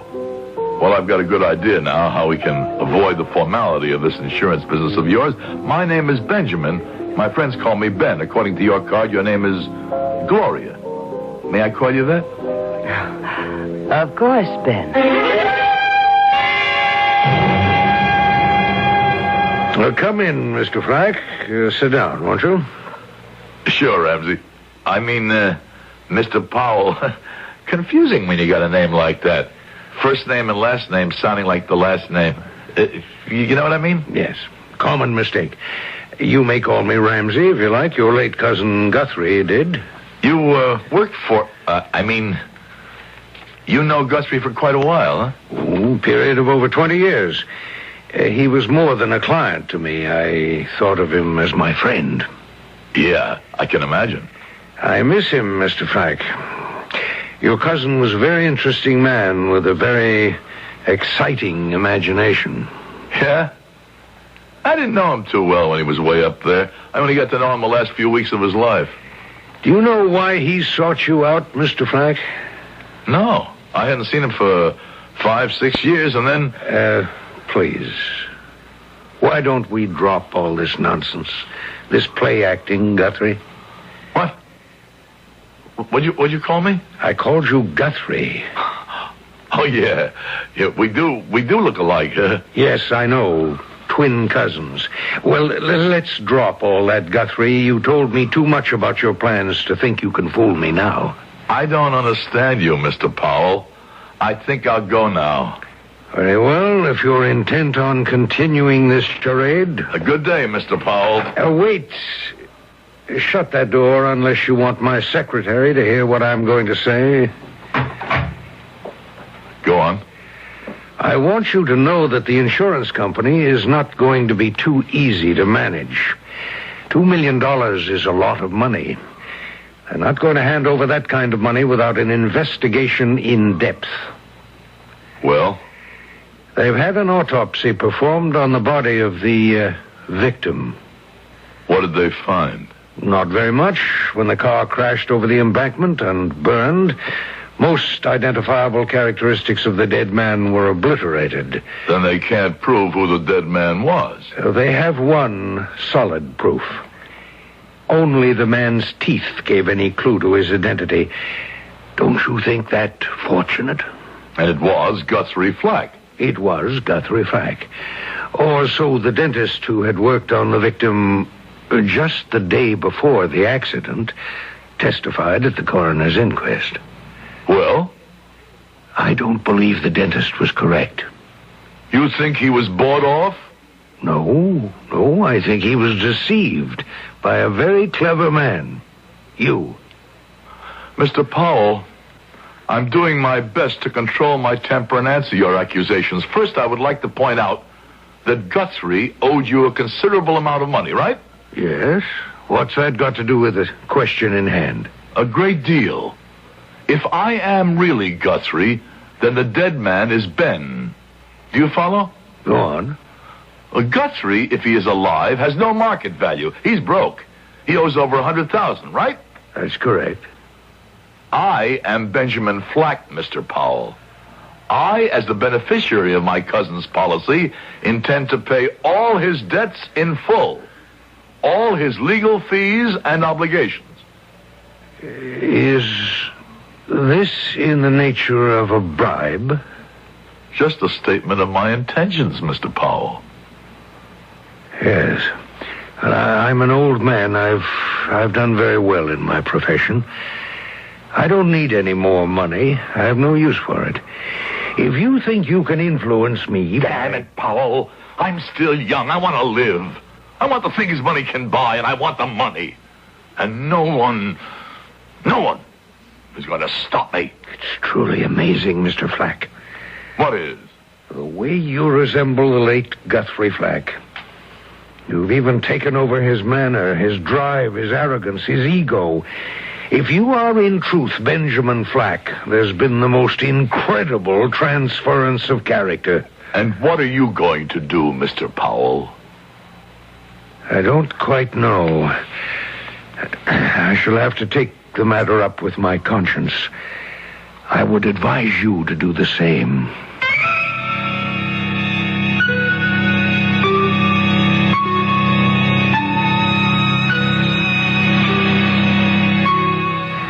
conscience? Does a man like Guthrie Flack have a conscience? There can be no doubt in his mind that Ramsey Powell sees through the deception. What does a man in his dilemma do? Does he confess? Does he run? Be assured Guthrie will not confess, and he will not run. It isn't in his nature to surrender. I'll be back in a moment with Act 3.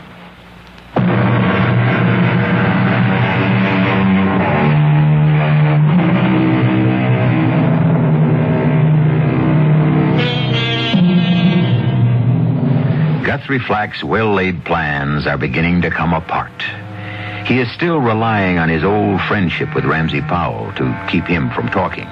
Also, he has another ace up his sleeve, the rule of confidentiality between attorney and client. He is also depending on this ancient law to protect him, to prevent Ramsey from going to the police.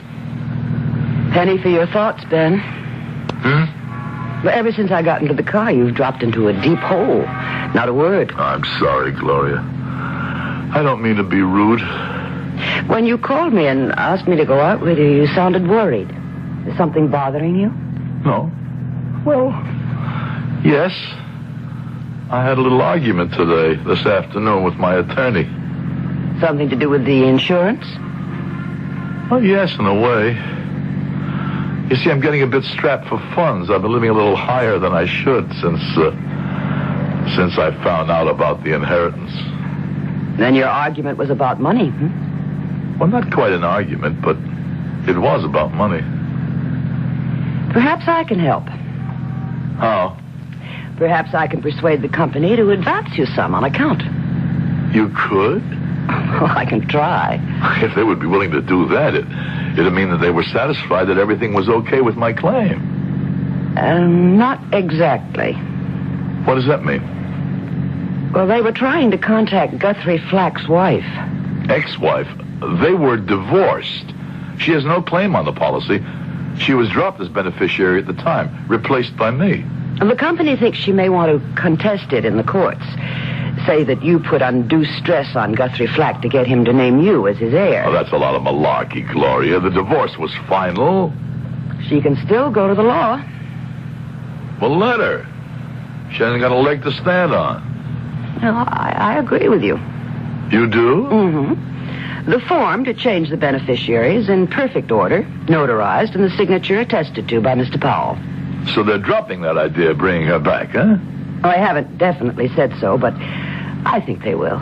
Then the road is clear. No obstacles. And I have you to thank for it, Gloria. Oh, I was only doing my job, Ben. It's my duty as an employee of 50 States Insurance to see that claims get processed quickly and economically. It would cost quite a bit to bring Guthrie Flack's ex-wife back. And actually, what she wants to do about the matter legally is her own personal problem. Not the company's. Definitely. However, there is something else they want from you. More proof that you really are the man you say you are. Proof? I've produced papers, documents. Not much, but it's all I've got. They want Benjamin Flack's fingerprints. Fingerprints? Well, surely you must have some official record of your fingerprints. No, I don't. I was never in the service, refused for medical reasons, never in the government job, never arrested for anything more serious than drunkenness. Well, you might have difficulty in establishing your identity. Mr. Powell, your attorney, assured the company that you could produce fingerprints. How could he say that? He doesn't know. Well, don't be angry with me, Ben. I'm not. I'm sorry, Gloria. There's something else you should know. What? Your wife, Mrs. Benjamin Flack, has been found. Your estranged wife. Wife? She is coming back here to identify you. Coming back? Whose idea was that? Yours? Oh, it was your attorney who suggested it. Ramsey Powell. He said he thought it would be the quickest way to bring matters to a conclusion. And I think he's right. Don't you, Ben?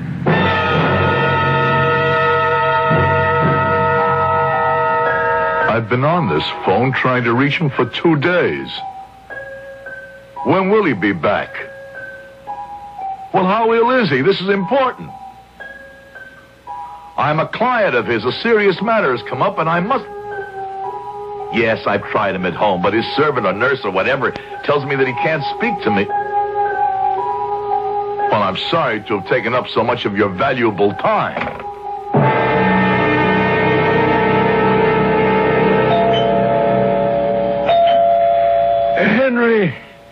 Henry. Oh, dear, he said he was going out for a while. All right. I'm coming.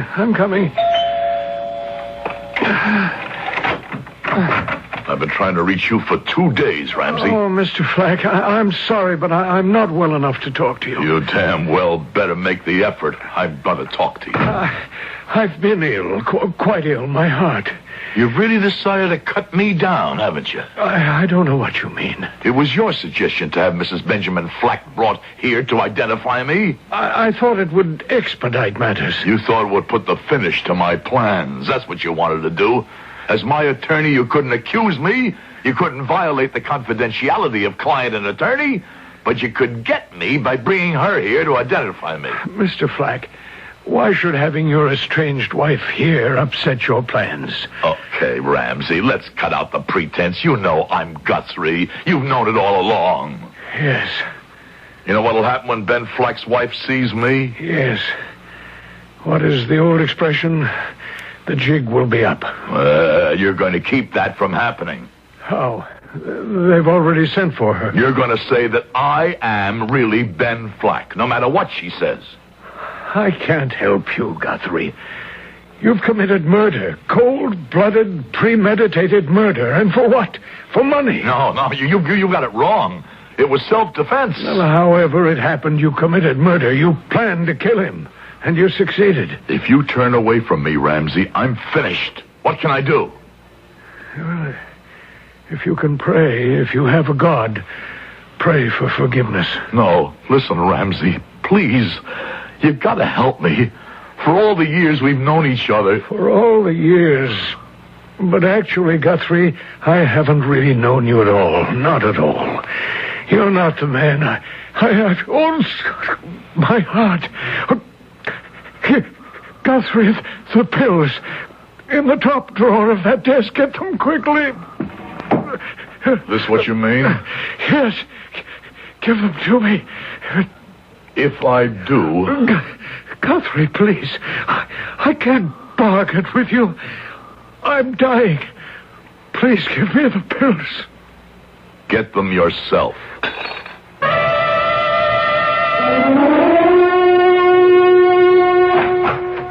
Come in, Ben.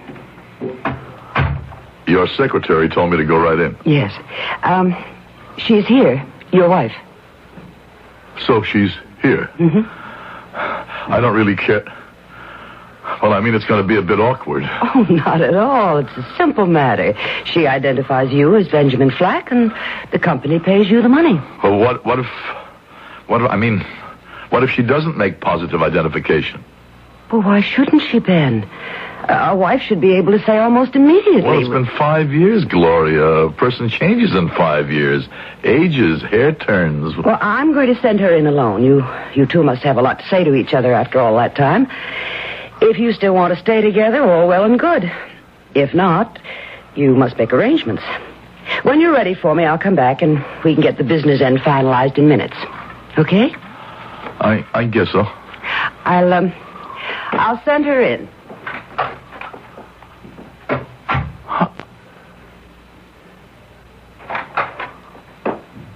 Hello, Ben. Gloria, you back? What happened? Where is she? Well, she's here. Look at me, Ben. Don't you recognize me? No, you're Gloria Danners from the... What is this, a game? I didn't tell you my married name, did I? It's Mrs. Benjamin Flack. No. It's a lie, a trick. This has all been set up to trap me. You trapped yourself. You never really knew Ben's wife. And that's who I am. I'm getting out of here. I'll see my lawyer. Your lawyer is dead, Guthrie. Didn't you see the papers this morning? Okay, Gloria. You outfoxed me. You're a clever woman, very clever. but I would like to point out a few facts that I think will make sense to you. Does this concern me? It does. Let's have it. Ben is dead. You killed him. In self-defense. But what difference does that make? I couldn't prove it.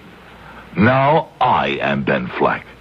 I have assumed his identity and will get the $2 million insurance money. You said it concerned me. Half of that is yours, Gloria. I will give you a paper assigning half to you if you definitely identify me as Benjamin Flack. And if I say no, that you are Guthrie Flack, masquerading as my husband, whom you have murdered, then I shall go to trial for his murder, be convicted, it's an open and shut case, and spend the rest of my life behind bars. Well? But you're too smart to do that, Gloria. Why? Because the entire $2 million will be lost to me and to you. Now, here's the deal. If you say I am Ben, if you identify me as Ben, you will get $1 million. Just a simple, direct sentence. Yes, that is my husband, Benjamin Flack, the beneficiary of the late Guthrie Flack. You have it all worked out, and quickly, too. I can see how you made all your money.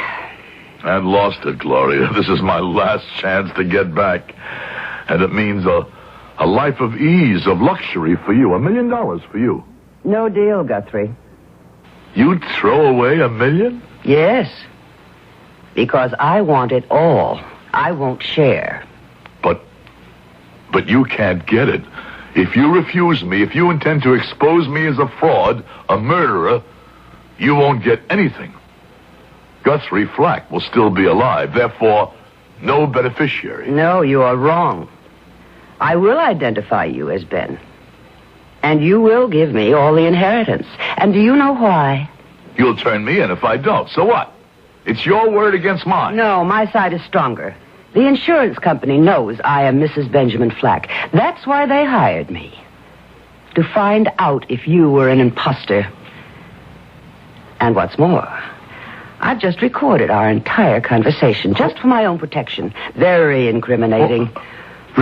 Recorded? So, if I use the tape, you will stand trial for murder. I shall not use the tape unless you force me to. I see. Just one more thing before I positively identify you as Ben Flack. This paper. It turns the entire inheritance over to me. Would you please sign it? Do I have a choice now? None. And now, goodbye, Benjamin Flack.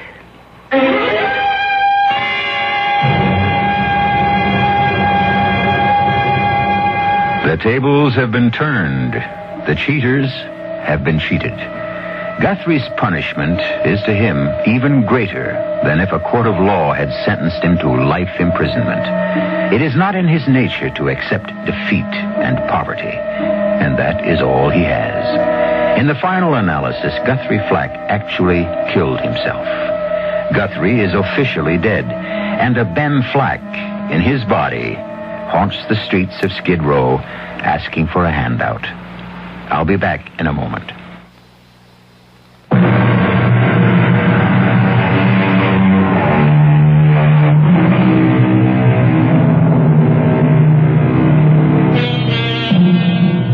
One last word about our story. What now happens to Gloria? Is the $2 million she will receive free from sweaty sordidness? After all, she was also guilty of perpetrating a fraud. Ramsey Powell told Guthrie to consult his conscience. Perhaps a bit of soul-searching might change Gloria. But that is another story. Our cast included Howard Da Silva, Joan Lovejoy, Court Benson, and Ralph Bell. The entire production was under the direction of Hyman Brown. This is E.G. Marshall inviting you to return to our Mystery Theater for another adventure in the macabre.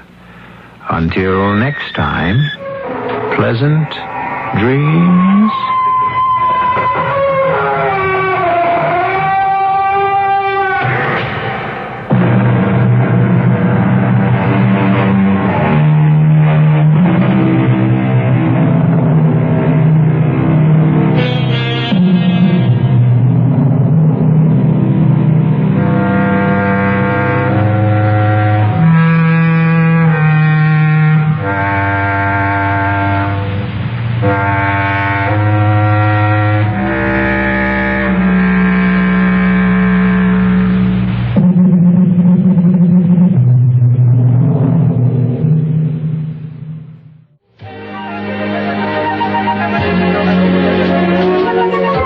filling the air with bright and beautiful music.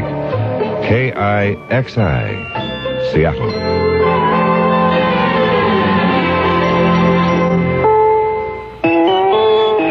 CBS News. President Ford is back in New Hampshire campaigning as that state prepares for the nation's first presidential primary of this election year on Tuesday. This is Doug Poling reporting on the CBS radio network. The president will stay in New Hampshire until Friday afternoon. The president would like a victory in that state, but the polls indicate such a victory over GOP challenger Ronald Reagan is far from certain. The president made some sharp criticism of Reagan's proposals on Thursday. Mr. Ford also took part in a so-called Citizens News Conference held in Keene, New Hampshire. One of the questions was about the wisdom of the president's controversial pardon of former President Nixon. As far as penalty is concerned, the former president obviously resigned in disgrace. That's a pretty severe penalty. 1 out of 37 presidents to have that happen to him. Number 2, as long as that situation festered, there would be continuous problems developing from the special prosecutor and so forth. The only way to get rid of the problem was to do as I did, so we could concentrate on the problems of the economy and strengthening our efforts to achieve and to maintain peace. Mr. Nixon on Friday leaves for another trip to China. The former president will board a Chinese airliner in Los Angeles for a flight to Peking. His arrival in China is scheduled to coincide exactly 4 years to the day he went to Peking in 1972 and helped reopen relations between the United States and China. The U.S. government has emphasized that this time Mr. Nixon is going as a private citizen invited by the Chinese government. Congress has upheld President Ford's veto of that $6.2 billion public works bill. The House had enough votes to override, but the Senate was 3 short. Senator James McClure of Idaho, a Republican member of the Senate Public Works Committee, talked about the bill and the need to create more jobs. It is true that unemployment is down, but it's not down as much as we would like, and that there's a great deal that we can do to ease the plight of those who are unemployed. But I think we can do it in a much more precise fashion than we did in this bill, and we can put the money to better use than this bill would have done in alleviating the unemployment problems where they exist. Supporters of the Public Works bill contend it would have created 650,000 new jobs. The AFL-CIO said the death of the bill is a tragic loss to unemployed workers. In Britain, the Labour government has announced plans for the biggest government spending cuts in English history. Public spending will be trimmed by almost $10 billion over the next 3 years. Chancellor of the Exchequer Dennis Healey said the goal is to put a brake on runaway public spending. The government also said the cuts are part of a program to put Britain's inflationary economy back on a sound footing. Former Pennsylvania Governor William Scranton confirms that President Ford has been talking to him about becoming U.S. ambassador to the United Nations. Scranton says it's now up to the president whether the job will go to him. The Agriculture Department on Thursday reported that food supplies are good, and therefore food prices should not rise rapidly at least through the first half of this year. Officials say prices will probably rise about 1% in each of the first 2 quarters of 1976. The U.S. State Department says it deeply regrets the breaking of diplomatic relations between Britain and Iceland. Iceland took the action, a result of a lengthy dispute over fishing rights in the North Atlantic. Iceland also says it is reviewing its membership in the NATO alliance. This is Doug Poling, CBS News.